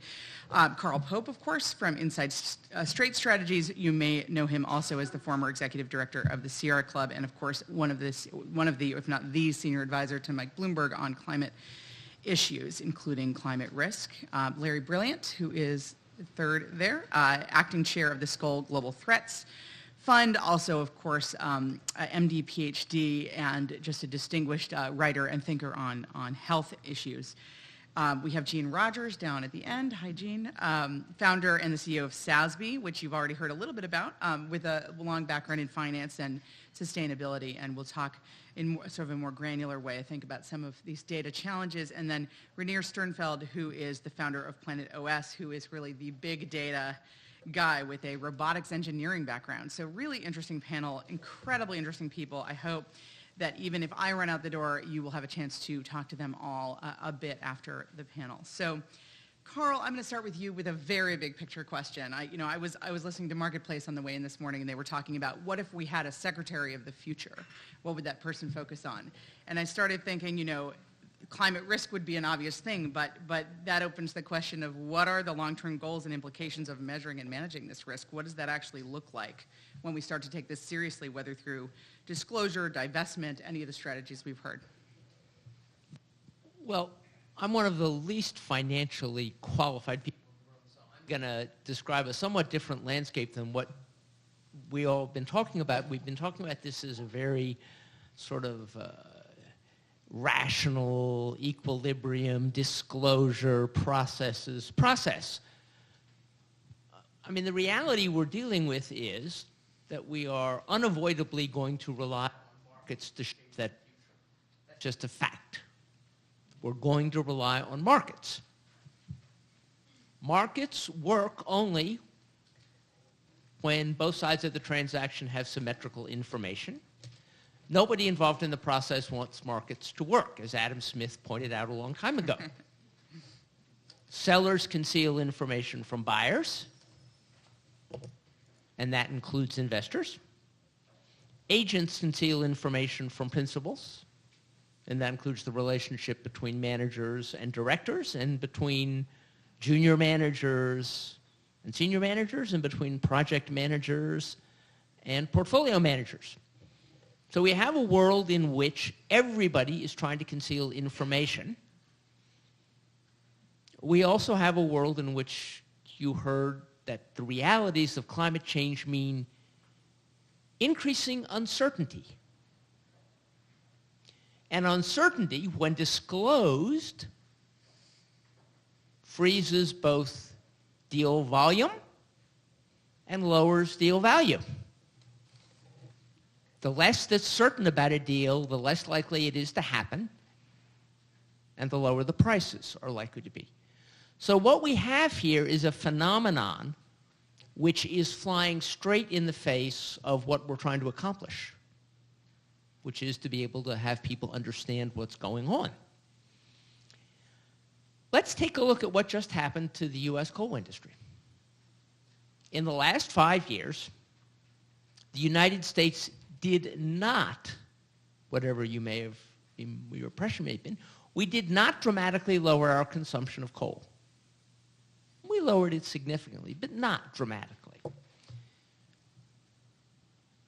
We did not enormously increase the regulatory burden faced by most coal companies. We increased it somewhat. EPA passed some new rules. States got a little tougher. We did not dramatically replace coal with clean energy. There's more renewables now, but not 30%. And yet, the asset value of the coal supply chain essentially completely collapsed in the face of a rather healthy American economy. So I think the lesson is that these assets and their valuation is much more brittle and fragile than we would like to admit. And I think what that means for the disclosure process is we're not going to find a best pathway because we're trying to push against a whole lot of very powerful resisting forces. So we're going to need voluntary disclosure. We're going to need big data. I'm switching mics on you. Well, okay. Is this better? I don't know. Okay, if it is better, sorry. We're going to need to take a diversity of pathways and accept the fact that at some level we're going to have to go back to what Elon Musk likes to call the fundamentals. And I'm going to close out with one fundamental, which is I think what the minister of the future Secretary ought to be looking at. Depending on who you believe, global GDP in 2050 is likely in real terms to be 3 to 5 times as large as it is today. I have no opinion about that. Those seem to be where the numbers come out when people do their projections.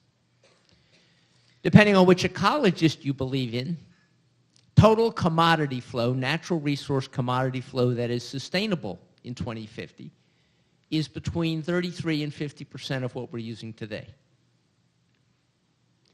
So we are going, if we're going to make both of those numbers happen, if we're going to be consuming natural resources, including energy, at a sustainable level, and if we're going to be reaching the kind of level of global economic production that we anticipate and that the world's poor at least probably need, we're going to have to diminish the amount of stuff, including carbon, required to produce everything by something like 5-fold, 10-fold, depending on where you look at the numbers.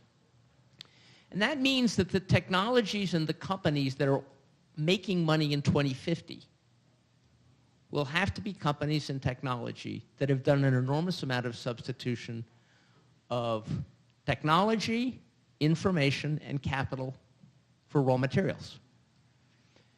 And that's a basic rule which should have told investors 5 years ago that a coal industry which was basing its future on $200 a ton prices for metallurgical coal was probably not a very stable investment.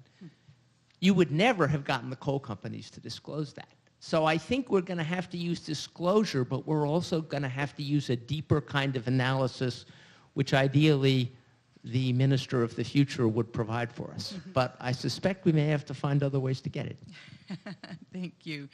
Carl, that was great, and a good reminder of the big picture of the growth plus the constraints coming together and creating a really big question about how we are going to use these data to move forward.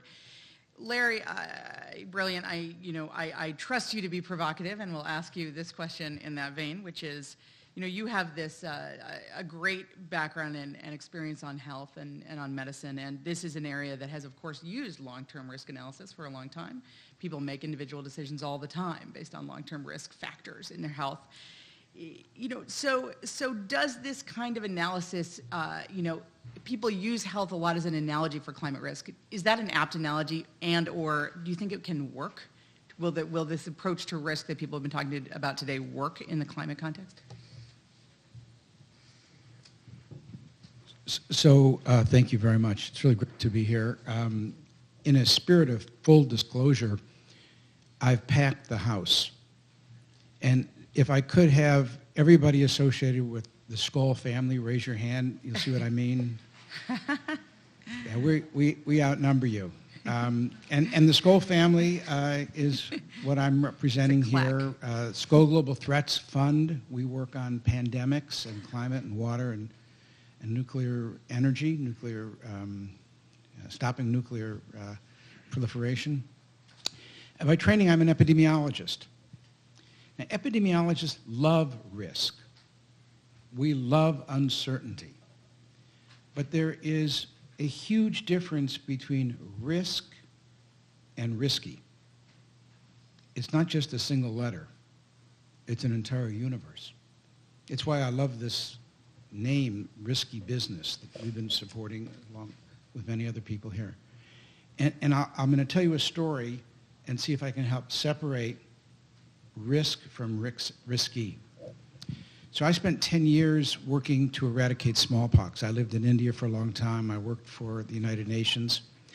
And after many years going house to house in India, making over 2 billion house calls and having 150,000 people, we actually eradicated smallpox. And the last case of smallpox on Earth, so far, the only disease in human history to be eradicated, I'm hoping that polio and guinea worm will be within the next 12 months. The last case was a little girl named Rahima Banu. She was 3 years old. She lived in a village called Karalia on Bola Island in the Bay of Bengal. Now, Bola Island is the largest island in Bangladesh. She was the last case. When she coughed, the virus that came out of her throat, when it landed on the ground and the sun hit it and killed it, that ended an uninterrupted line going back to Pharaoh Ramses III, maybe 10,000 years ago. Every aspect of eradicating that disease had risk. There were Gaussian distributions of risk. There were prevalence curves. When I was at Google years later, we actually tried to model influenza, and we had 10 million computers and maybe 100,000 simultaneous equations, a very large number of databases, and we finally published that model in Nature magazine. And one of the peer reviewers wrote me a letter. He said, I shouldn't tell you that I was one of the peer reviewers, but I'm a modeler, and I want you to know that I didn't say anything bad about you. That's why it got into Nature. But we used to have a joke. We used to say, if you want to make God laugh, tell him that you have a plan. Now I think in the modeling world we should be saying, if you want to make God laugh, tell him you have a very big model. So the last case of smallpox that occurred and that we were able to eradicate it, we embraced lots of risk and uncertainty. But Bola Island, where that little girl had her last case, you know, for us it's like sacred ground. I mean, it's not the Vatican, it's not Jerusalem, it's not Mecca, but all of us who worked in that program wanted to go back and visit that place. We can't visit it anymore because Bola's underwater. Half of Bola is now submerged.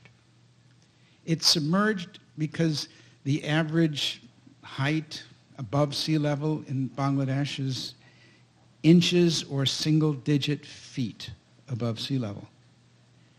And we never expected that a small rise in sea level as a consequence of climate change would mean that we couldn't go back and visit Rahima Banu.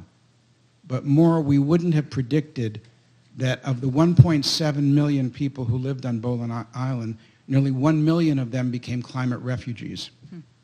Half of them went northeast. If you go northeast, these Muslim Bangladeshis throw themselves on the tender mercy of their Buddhist neighbors. And as you follow the plight of the Rohingya, who are essentially Bangladeshis, you see one consequence. Those who went northwest threw themselves on the tender mercy of their Hindu neighbors. Now, if you start factoring in all the black swans, all the improbables, all the unexpected consequences of just the migration from Bola Island, now fast forward, and let's look at an article that appeared last week that said that a 900-year drought in Syria was one of the causes of the Syrian civil war and the refugees pouring into Europe. In epidemiology, we use terms like partial attributable risk, etiological fractions, to try to build models that account for those things. But you can't get insurance policies for the refugees that will follow drought, famine, and climate change, because every one of them is a black swan.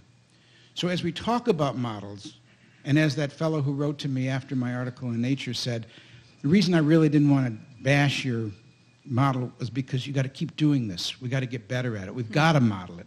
We've got to have it. It's risky, but we've got to do it. But we have to be very careful. We have to understand that it's exactly the things that we haven't thought about that will be the black swan that will appear in those models. So if there's anything that I've learned from epidemiology, it's to have a healthy respect between the difference between risk and risky. That's great. That was very thought-provoking, Larry. Thank you. You know, going from Carl really laying out the scale of the problem, and then Larry, I feel like, really laying out the scale of the challenge of solving the problem. Getting down to a little bit more to brass tacks, we'll turn to Jean. I mean, Jean, you're working as HASB on actually trying to come up with accounting standards that allow for people to incorporate these kinds of risks that Larry has just described as being very difficult into their investment decisions. Sorry, I'll wait for you guys to. Okay, great. We're all good. No, it's great. You guys are being fantastic, I have to say. I'm very proud. I sent about 5 emails saying I would keep them on task, so I think that may have worked. But Jean, what tools exist now for investors and regulators and analysts to actually measure these kinds of risks? How do you disclose them? What kind of data can you use given both the scale of the problem as Carl laid out, but also, Larry brings up some really important points. This is not easy to do in any kind of predictive way. So how are you kind of bringing that down to the ground? Great, thank you, Kate. As you've noted and Ben has noted, this isn't easy, and it does require really getting down into the weeds in terms of what is material, what are the actual types of risks that different actors and participants in the capital markets are facing, whether that's corporate managers or asset managers or investors or owners. And what we do at SASB is spend a lot of time in the weeds, and we are dedicated to developing standards for use by the capital markets. Investors are at the center of our target users for this information. Our goal is to improve the efficiency and the transparency of the capital markets with respect to material sustainability risks and opportunities. We work across a broad range of types of sustainability risks, but I'll focus my remarks today on climate risk, which, as we've built these standards over the last couple of years, has emerged as the most ubiquitous type of risk, truly a systemic risk across 72 out of the 79 industries that we cover in our standards. And I think everybody, when we started out, certainly thought that would be one of the most important risks to emerge, but the presence of it and the nature of it, the way that it manifests itself is quite interesting. We at SASB are an independent 501c3 standard-setting organization. We don't rate companies. We are not a data provider. All we do is set standards, much like the FASB, for disclosure. And our process has been very much a market-based initiative. We've had close to 3,000 participants in our standard-setting process across the 79 industries, fully a third investors, a third corporations, and then a third other market participants. And the reason for that is so that we could really get a view into what was likely to be material for investors. And on the corporate side, what was really likely to drive value. Because if it's material, and by material I mean in the financial sense, likely to affect the financial condition or the operating performance of a company or of an entire industry. If it's truly material, it drives value for corporations by improving performance, and of course represents either a risk or opportunity to an investor. So getting at what was material was central to the purpose of our working groups, which was also supported by evidence that we were able to see those types of impacts in industries or in specific companies. But there's another reason that we wanted to really get at materiality of these factors, industry by industry. And that's because in the US, you suffered through an hour of the insurance industry. I'm going to now talk just in a couple of minutes about securities law. In the US, there is a regulation, Regulation SK, which actually compels material information to be disclosed from companies to investors. And we like to say the law is on our side. We are actually working within securities law, change from the inside out, because there are mandatory filings, 10K and a 20F form, that companies must disclose their material information. Climate risk is a material factor in 72 out of 79 industries, manifesting in specific ways. So if we can describe that, not only how it's likely to manifest, but what is an appropriate disclosure mechanism, which is much more complicated than just carbon disclosure, as Ben pointed out. The law does compel disclosure. And then we have complete systems, then we can look at enforcement by the SEC, and we're working within those mechanisms that are already available to us to reduce the burden of additional disclosure by companies outside of the system. There's also another regulation which we love. It's Regulation FD, Regulation Fair Disclosure. right now what is happening to get this information is being disclosed from corporations to investors, but largely through a questionnaire process that happens in a shadow industry outside of the mandatory filings. And that's selective disclosure from some companies to some investors. We need to get this material information into the mandatory filings. So just a little bit on how those risks break down, and I'll just point you to a climate risk bulletin. There are some out on the table, and it's available on our website. This describes the first time we have a picture of what climate risk looks like across 72 industries, how it breaks down, which industries are exposed to which type of risk, and therefore their investors exposed to which type of risk, and what the recommended disclosures are. And it goes rigorously through each industry and breaks down the risk into physical risk, the risk of transitioning to new economies, and of course regulatory risk, which includes liability risk. These three major types of risks are spread across the entire spectrum of the capital markets in different degrees. And so we've now outlined that from having gone through the standard setting process for the past 3 years. We have this complete picture, which is now actionable by both companies and investors.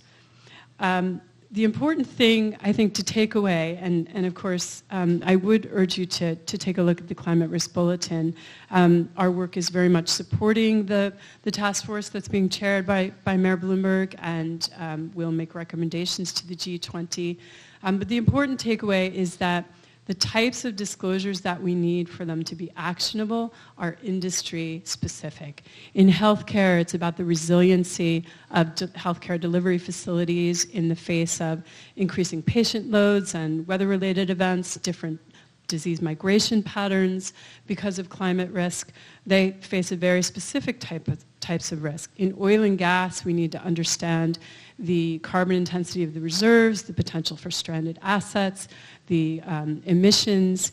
In real estate, we need to understand the geographic distribution of those assets and the vulnerability and the class of the building stock. The types of disclosures that analysts need to understand to essentially alter a parameter in a discounted cash flow analysis is very specific. They need to understand how these risk factors translate into revenue growth, into asset value, into cost of capital. We've mapped that through our standards work and through our working groups and research, and that is transparent and available to you. We are very excited about now having this complete picture across the spectrum of industries because, as my colleagues have said, we must move the capital markets to solve these critical dimensions of sustainability. We're not going to get there without entire industries understanding what it means to be exposed to risk and moving in a more sustainable direction, and of course, all investors in the capital markets allocating capital to less risky, more sustainable outcomes. So that's a summary of what we do, and the devil is certainly in the details, and I encourage you to look more at our work online or email me, and we'd love to talk about the details. So thank you. Thank you, Jean. I have to say my burning question now is, if climate risk is material in 72 out of 79 industries, what are the other 7? I can't even begin to imagine what those could be. So we'll have to follow up on that one and learn more. I started this panel by talking about, this sort of marketplace thing where they were thinking if we had a secretary of the future or a minister of the future. I like how Carl made it a European person instead of an American. Or Chinese. If we had a secretary of the future who thought about kind of long-range issues, what would that person do? And so it seems appropriate to end this part of the panel with Rainer, who really is sort of the futurist, I think, on this panel. Rainer, you're doing work on using big data, using artificial intelligence to try to tackle some of these questions that have been brought up today. How do you start to kind of wrestle all of that data into something meaningful and actionable? And what do you see as the really exciting tools out there or ideas out there in this space? Thanks, Kate, and great to be here. In the past 4 years, we've been on a journey to work with a very diverse set of sensor data, particularly about Earth observation at large, let's say this way. And we started out in the ocean domain, and we started to tackle problems that companies that actually Ben showed earlier, and I recognize many of them that we are working with, that are exposed to external risk. And whatever the workflow or the problem we had to solve with either our data infrastructure or the data that we would be providing, it would all come down to external risk, or to mitigate that external risk. So there's like a behavioral change aspect to this. Yes, you can go in and talk about health and safety, you can talk about the environment, but in many of those cases, companies tend to move their behinds when you actually bring some bottom line to the table. But having said that, what we have witnessed and what we have been working with a lot is open data, and actually more government organizations are trying to look for ways how to publish open data in a machine-readable way for other people to be able to use it. And what we have also witnessed is that the more open data about weather and climate is made available, the more, let's say, private or commercial companies are creating very customized data products out of those. And so it's kind of a very big lever. And I know, and we have been also involved that with NASA and NOAA, and particularly in the United States, but also with the European Commission, to make some of these data sets available. And we recently actually announced the public API to high-quality data sets that anybody can use for free. And so the idea there is that there are way more value-added services that people can build on top of this information. And in many cases, if you would say that, hey, there's a lot of data available, but then you ask, what about this particular nook or corner in the world, then chances are there's almost nothing available there for your particular use case. And then you go back to your model that may or may not work for you. And this brings me to something that Carl? You can call me Carl. Okay. Larry, I apologize. Yeah. What Larry's told about models, if you want to make God laugh, you say you have a model. In many cases that we have witnessed working with either wind farms or even whale migration and things like that, of that nature, models don't tend to really help to make not day-to-day decisions, but let's say short-term decisions, and where you really want to look at is collecting empirical data and aggregating this information together for operations to make decisions upon. And that's where you can see like behavioral change. And I can tell you that once you have introduced these kinds of changes to organizations, there's no really turning back from that. And so what we really see is the way you can introduce, you can gain a lot from really small things, from really small changes. And these changes may come from just open data or just bringing in external experts to build a very custom data product for you or things like that. So ultimately, our goal is to connect a vast majority of highly popular open data and make it available for the planet, for the world. But it all starts from some sort of a moving story. It cannot be all boiled down to a particular metric or a KPI in the corporation, although that does where it starts from in the beginning. But at least in every single case that we have worked with the customer, and after you get past this first point kind of contact and you start to work with someone, there's a human behind that, and that human always normally understands that there are other consequences, and you cannot put a price tag in all those cases. We can talk about GDPs in 2050, but there are so many risks out there that cannot be actually even evaluated today, and a model can take you only that far.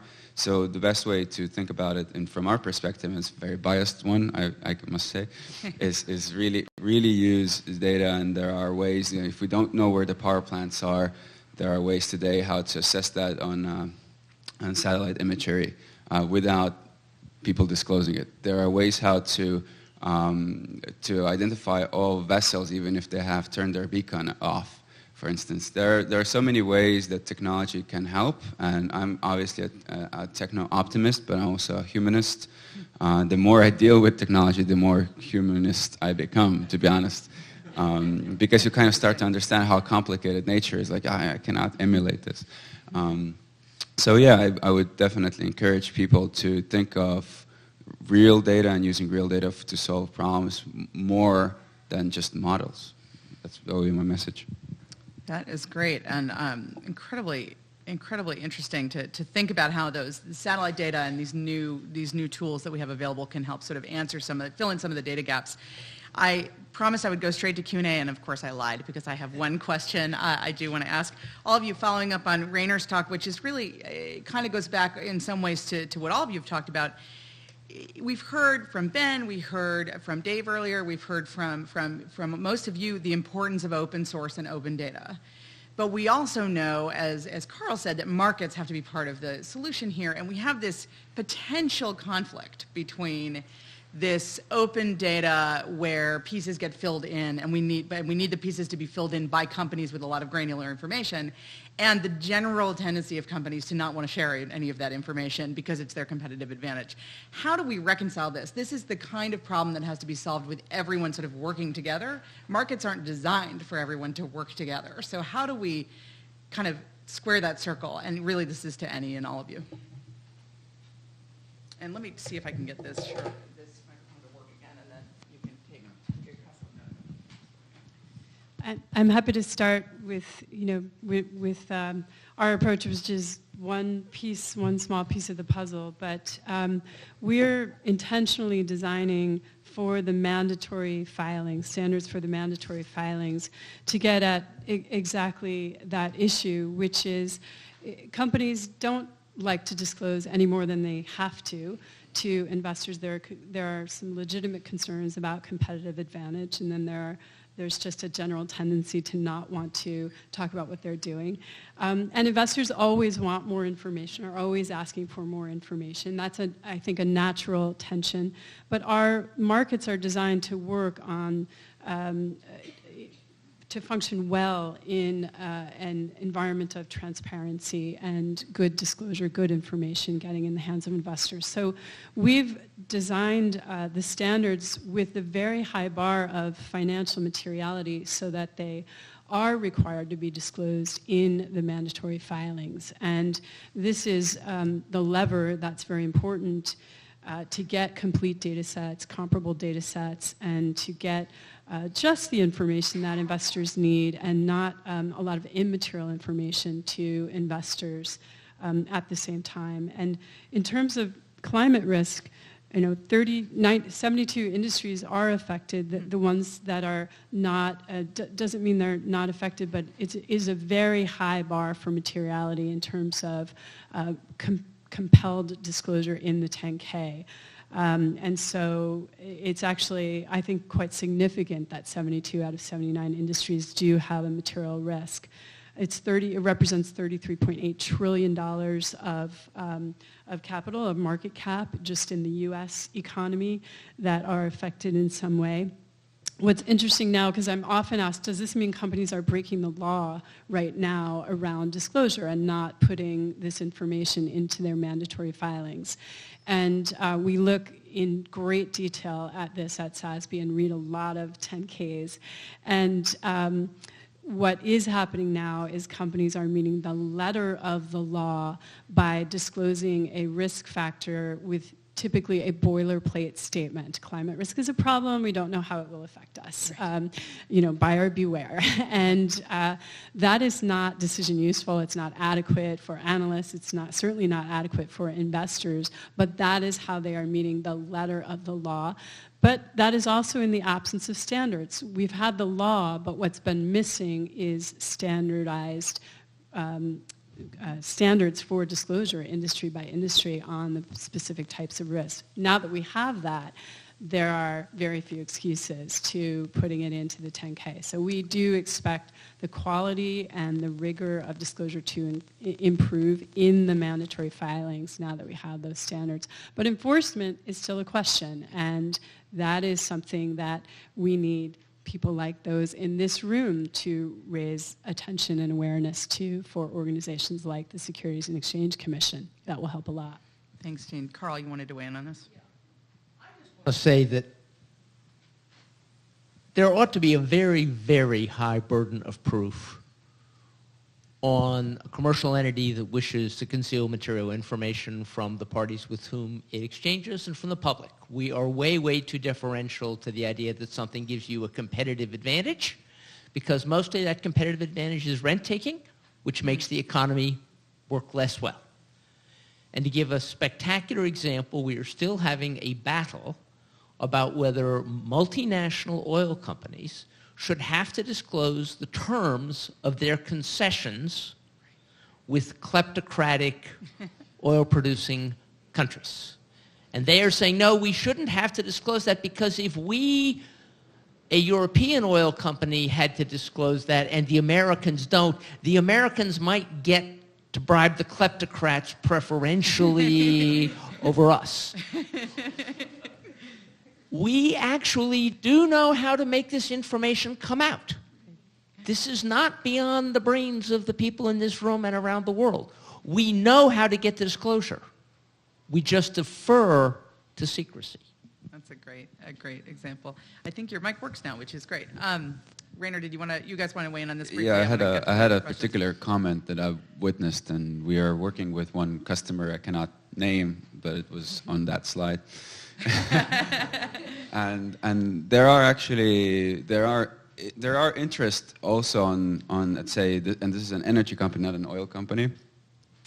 There are interests in disclosing a lot of this information, but there have been no great techniques or, let's say, initiatives undertaken to make this data available in a way that they would know that they wouldn't get punished or something like that. Mm-hmm. It's like when it's like a kid, you break something, you shouldn't be punished. It's like, if you're actually trying to do good, that's another topic.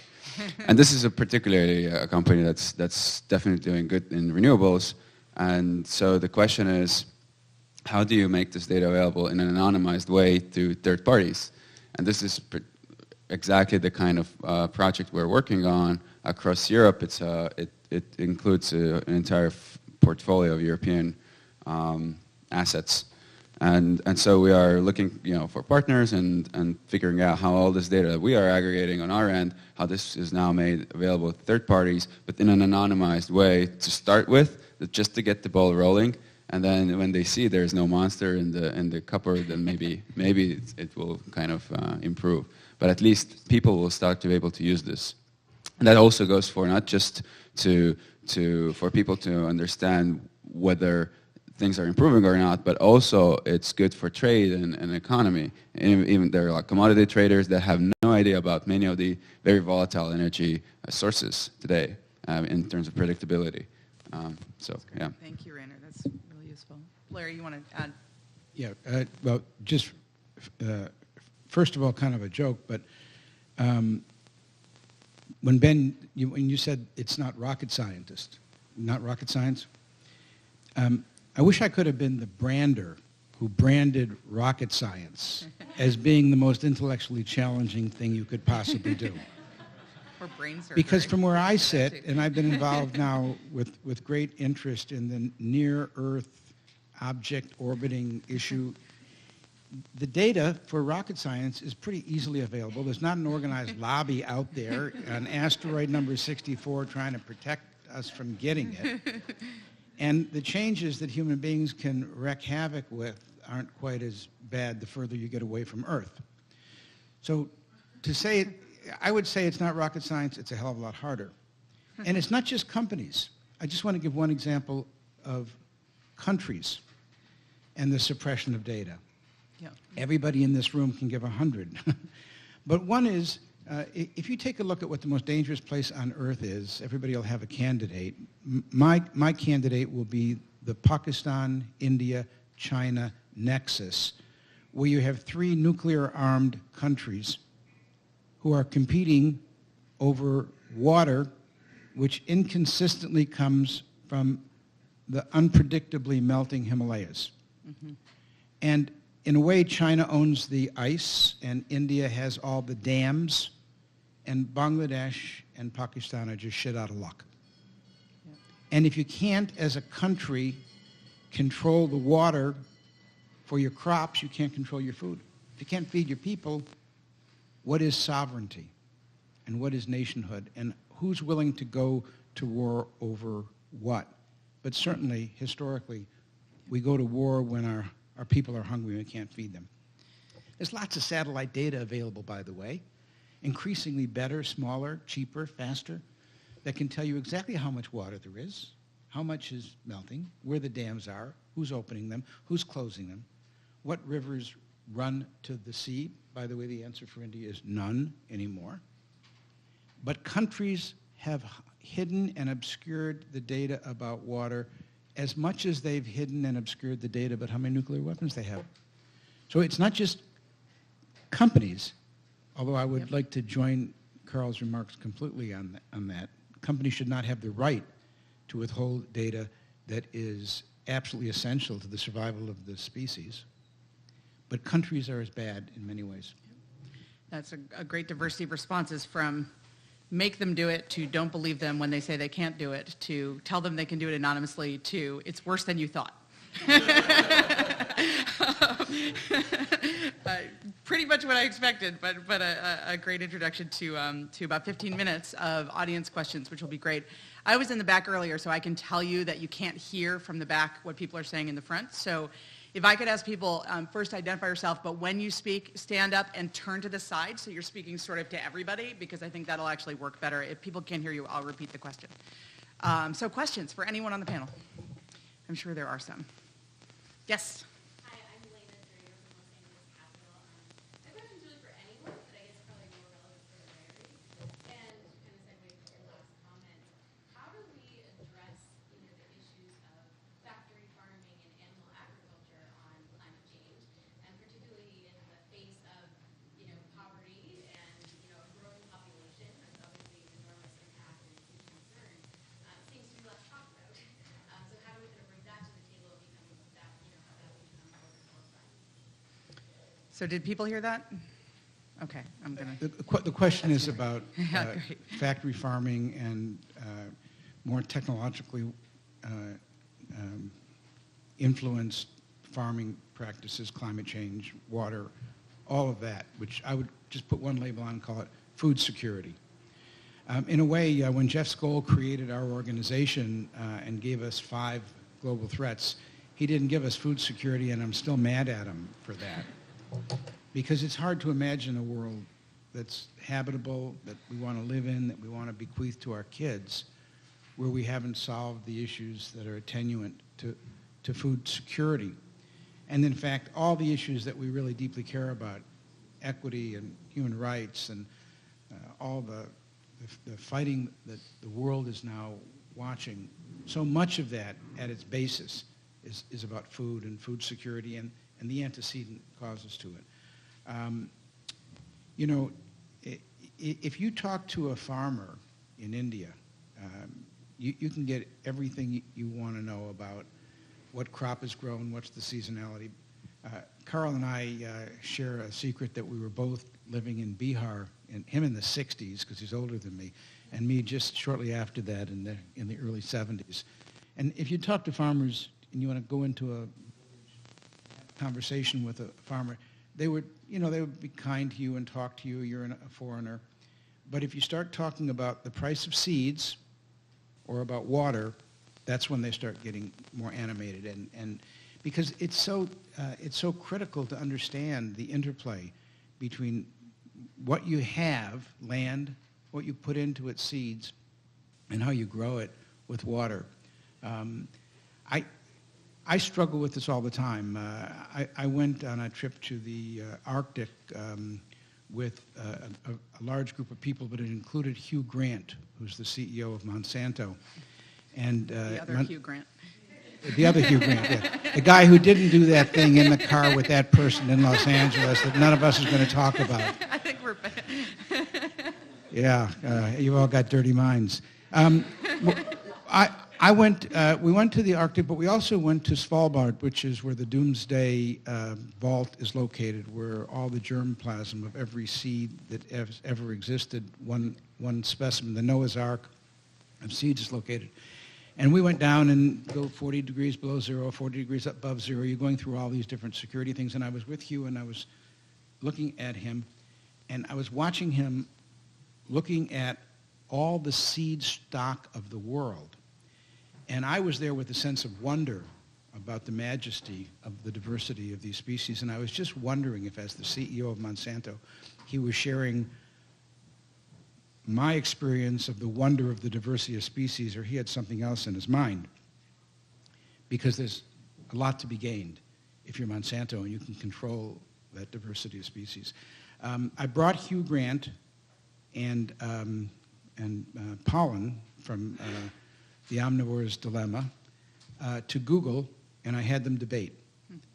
And you can see it on YouTube. It's one of the most, to me, it's one of the most amazing debates, because the question isn't, are GMOs good or bad? The question that we should be asking is, how do we feed a planet with 9 billion people on it? How do we feed a planet with 10 billion people on it? Because we're going to reach those numbers. And what are we willing to tolerate in terms of risk, technology, uncertainty, and how do we get there? And I thought that, I'm not even going to go into it, but if you have a chance to watch that debate on YouTube, they both did an incredibly good job of representing very, very different positions on the question that you raised. Thank you, Larry. Anyone else on the agriculture question, or we'll go to other questions? I will say that this, as you said, Larry, really goes back to Carl's central question he raised earlier, which is how do you feed everybody and have developed economies in a completely, without commodity agriculture doing what it did in the past? So how do we look at new models? And just anecdotally, on the Risky Business Project, we worked with Cargill very closely, and they were actually among the companies that we've worked with who had the most knowledge about what climate risks they were facing to a very granular level. So they definitely get it. It's just a question of what do they look like? How does their model change going forward? Questions from the floor, right here. Loud, please. Gary Jager with BlackRock. Thank you. Ben's presentation earlier talked about the challenges of getting investor useful information available from companies globally. But the information's out there, it's just secreted away in shadow publications, I think he called them, Gene. But Gene, sadly, seems like the thing that solves this problem by having material ESG information be the next standard financial and reported information like EPS or ROE. And so how soon can the SASB model, despite different legal and regulatory frameworks globally, how soon can the SASB model be adopted and just create this availability of public information that then the market players can slice and dice and have their competitive advantage be the nice terms we all want to see? Sure. Thank you. I think there is such an incredible sense of urgency for this information. We feel it every day at SASB as we're developing our standards. Investors are hungry for this information. They're asking for it in many, many less than productive ways, not only through questionnaires, but also through shareholder resolutions, which tells you that the market is broken. This information is material. Investors are exercising their rights to it in whatever ways they can, and it needs to be in the system for a couple of reasons, not only to kind of eliminate this sort of shadow practice of questionnaires which isn't consistent with Regulation FD, but because if you get it into the system, you have C-level attention on it. You have to have your CFO and your CEO sign off on your mandatory filings. And you will also have the attendant rigor that goes with verifying and scrubbing this data and the internal controls associated with it so that it's reliable and basically investor grade. We feel the urgency. We see all of the problems with the current state of information. We are actually just finishing the full set of standards for the 79 industries. Literally tomorrow we will release our last sector, which is I think the last 8 industries in the infrastructure sector, so utilities, real estate, waste management, and several others are in that last sector of industries that will complete the set of the provisional standards for 79 industries. We do need to go through a period of deep consultation then with issuers, look at the cost-benefit analysis, and then we'll actually codify those standards and maintain them very much like US GAAP across the 79 industries as a market standard for disclosure in the mandatory filings.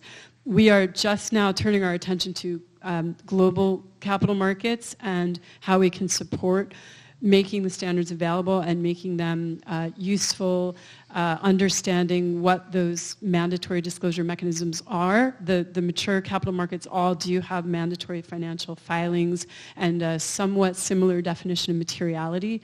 The good news is that the standards, the substance of the standards, are actually similar.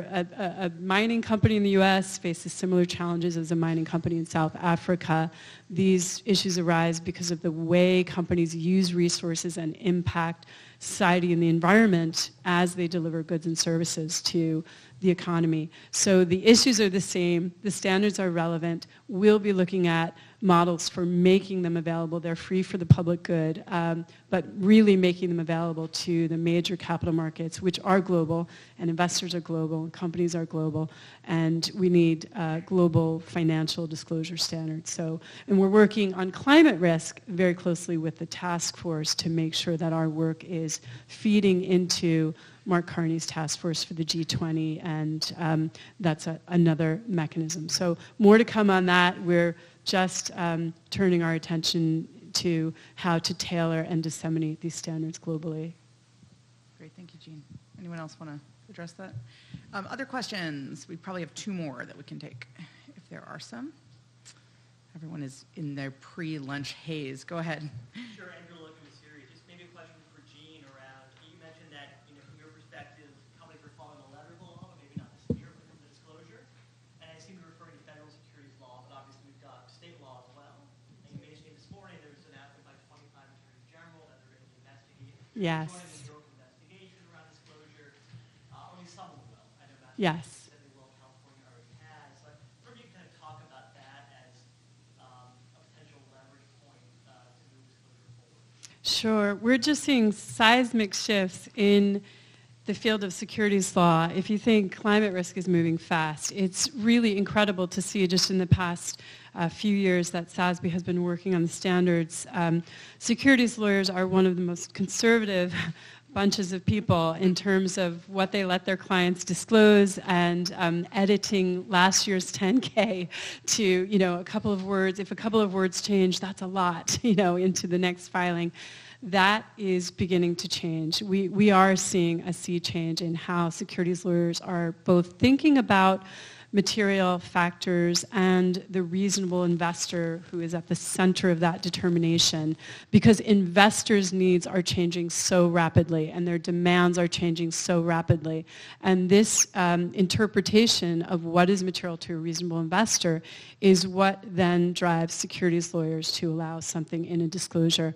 We're beginning to see sort of cracks in the armor around the general use of boilerplate language to meet the letter of the law. And Ceres and other organizations, and we as well, analyze very closely disclosures. And what we're seeing since the 2010 SEC guidance, as you know, they issued guidance on climate risk, acknowledging that it could be material and recommending that companies look at that. We saw a proliferation of boilerplate disclosure as a result of that. Just everybody, boilerplate everywhere about climate risk. But now, certain individuals and the New York State Attorney General, I think, has really been at the forefront of this in cases with Peabody Coal and Exxon and others, saying, it's not adequate to put boilerplate in your disclosures. If you know more than that, and you are using that information to make decisions and allocate investments internally, you are compelled to describe that risk more fully. In fact, you're compelled to describe it completely to investors under securities law. No, and I think there was always a sense that, well, if they use boilerplate, that must be all they know. That must be all the information they have, and they can't say more. And I think we're smarter than that. We're beginning to understand that that's not adequate and really exercise those rights. And that's where investors and the people in this room really come into play. It's your right to material information, to demand it in a decision-useful form, and to not accept boilerplate information as the standard. We can't turn a blind eye to that anymore, and we're starting to see the cracks in the edifice now, but we need a lot more activity on that. But it's just great to see the activity of the New York State Attorney General and now these others really probing into that and not accepting it.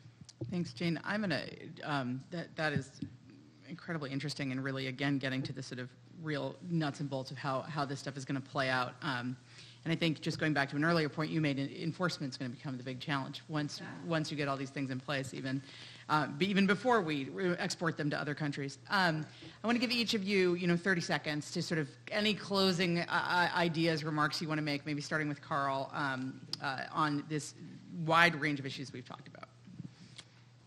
Well, I just want to make one point about this whole field, which is not everything in the world is sold on a publicly regulated exchange. Not everything in the world is subject to disclosure requirements and various other things. And if you care about this stuff, it is in your self-interest to make sure that as much as possible of the world's economy is brought into such publicly accountable trading venues. It is actually not a good thing that when commodities companies collapse, they're almost always recapitalized outside of the purview of such public exchanges. They're almost always taken private, and you don't know what's going on. We're not going to know what's going on with U.S. coal industry probably for a very long time, because there won't be any disclosure after the bankruptcy courts finish with the relics. So we as environmentalists have not historically thought that we had skin in the game of the question of what should be done on public exchanges. I think we have a lot of skin in that game. That's great. Thanks, Carl. Rainer. My point is that when about a half years ago, I got a chance to talk in front of the UN on something that we were doing, and there I obviously couldn't talk about technology or go too technical. So my point was look, everybody keeps talking about data, we need more data, and there are parties that do not want to publish this information, and there are others that obviously want to publish. And so they're treating this as if this was gold, but in fact what we are seeing that there are other players in the market that are making information publicly available regardless if some other parties are not even publishing it, like the satellite imagery and things like that. So data is becoming a commodity, and the more data is becoming a commodity, the more we are supposed to treat this like electricity. You just hit the switch and you can use this. And so it's really about creating this sort of as we like to call it, the planetary nervous system, where you can actually pinch, your finger and you can feel it. But today, most of the world is kind of numb to these kinds of changes, and so I would really like to see people just not being afraid of data as if it was some sort of Trojan horse. And on the other hand, also, we should not treat all parties as if they have done something wrong, right? So it's a really, really important understanding to think about, okay, how will future generations look back at us, and how did we make decisions just out of thin air? How does that go? So I think that's a key message for me. That's great. Thank you. That's a good message. I'd like to follow up on that. I think that's a real wonderful point. Watching, sitting in front of the last case of smallpox in the world makes you think about the history of science. And we're all going to watch the last case of polio in the world in the next 24 months. And the last case of guinea worm, which you probably don't know about, but in many ways it's a worse disease. So I've become kind of an amateur historian of science. And it makes me ask the question of, how did we really understand and grasp the significance of an odorless, tasteless, invisible gas, the effect of which is not seen for generations, and yet we grasp its significance now, and we can measure it. And I want to take my hat off to the IPCC and all the processes that preceded it and are ancillary to it. Thousands of scientists spending hundreds of thousands of volunteer hours trying to all come together and help us sort this out. A lot of criticism has gone that way and a lot of mistakes, but it's really one of the most magnificent accomplishments in the history of science. And we're the beneficiaries of that. Now, we don't have the excuse, not just the people in this room, but all of us. We don't have the excuse of not knowing, and therefore we don't have the excuse of not acting as if our children's lives depend upon it. Thank you, Larry. And Jean, last word from you. Thank you, Larry. I completely agree. There's no excuses anymore. We've been able to, as a human endeavor, map the DNA genome. It's certainly felt like that sometimes as we were mapping climate risk across 79 industries. We've now done that heavy lifting, working with investors and companies to really understand the type of risk at the most granular level and what can be disclosed to make it actionable. So there are no excuses. We have that pathway. We can now begin to, I mean, if we're just getting that picture, we can't necessarily have expected SEC examiners who read 10K filings to have known this from birth. But now we can begin to train and to expose them to a new way of thinking about what is good disclosure, what is poor disclosure, what should be enforced. As my good friend Clara Miller has said, who is the head of the F.B. Heron Foundation, all investing is impact investing. Every time a pension fund or a foundation makes an investment decision, or an individual investor makes an investment decision, there is an impact. Do you understand what that impact is? Now that we have standards and we can ask for that type of information, we can invest much more intentionally and begin to move the entire spectrum of the capital markets in a more sustainable direction. But it's now over to you. We've done our work as standard setters. We'll continue to maintain, improve a market standard. As market actors, you need to demand that information and exercise your rights. You should be able to type in a ticker and get sustainability fundamentals right alongside financial fundamentals. But you have to ask for it and ask for not only disclosure using the SASB standards, but enforcement of disclosure of material information. It's your right as an investor. So we're here for you. We support the markets, but we need you to exercise your rights as well. Thank you. Perfect. Well, I don't know about you, but if I were the Secretary of the future, I would want these four as my senior advisors. I thought that was fantastic, so join me in thanking them.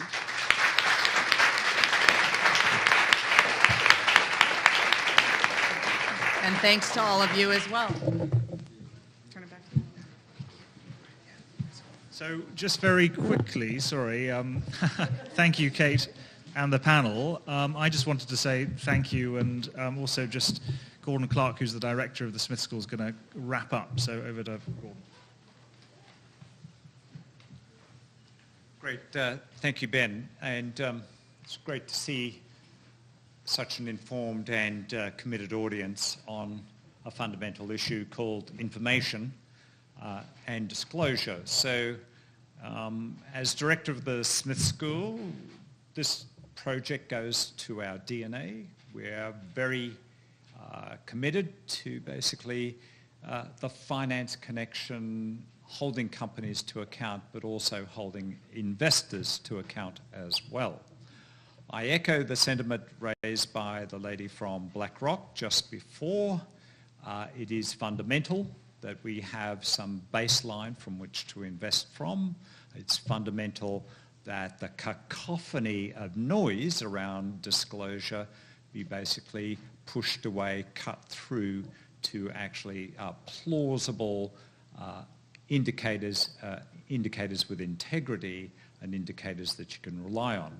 One of our PhD students reckons to me that there's about 100 data providers in this space around the world, and most of them are rubbish. Well-intentioned in some respects, but nonetheless rubbish. Also not comparable, also fundamentally misleading, and for me, sometimes sitting with major corporations that have a global footprint, enormous frustration from their side that there's no parameter, no set of parameters that would give them sort of a logic to disclose by, notwithstanding their fact that actually disclosure hurts, but they want to disclose against a set of parameters that would make other companies similarly comparable and investable or not. So I really welcome this initiative. I welcome you all coming out to listen to something organised by Oxford with our local colleagues, which is really important to us, and I hope that there are many more such occasions. So I know I'm standing between you and lunch, and I'll have an occasion to have something to say at lunch. So I'm not going to spoil the matter at all and welcome you to lunch, which is, I think, upstairs. Yes, there you go. I knew that part. Thanks very much.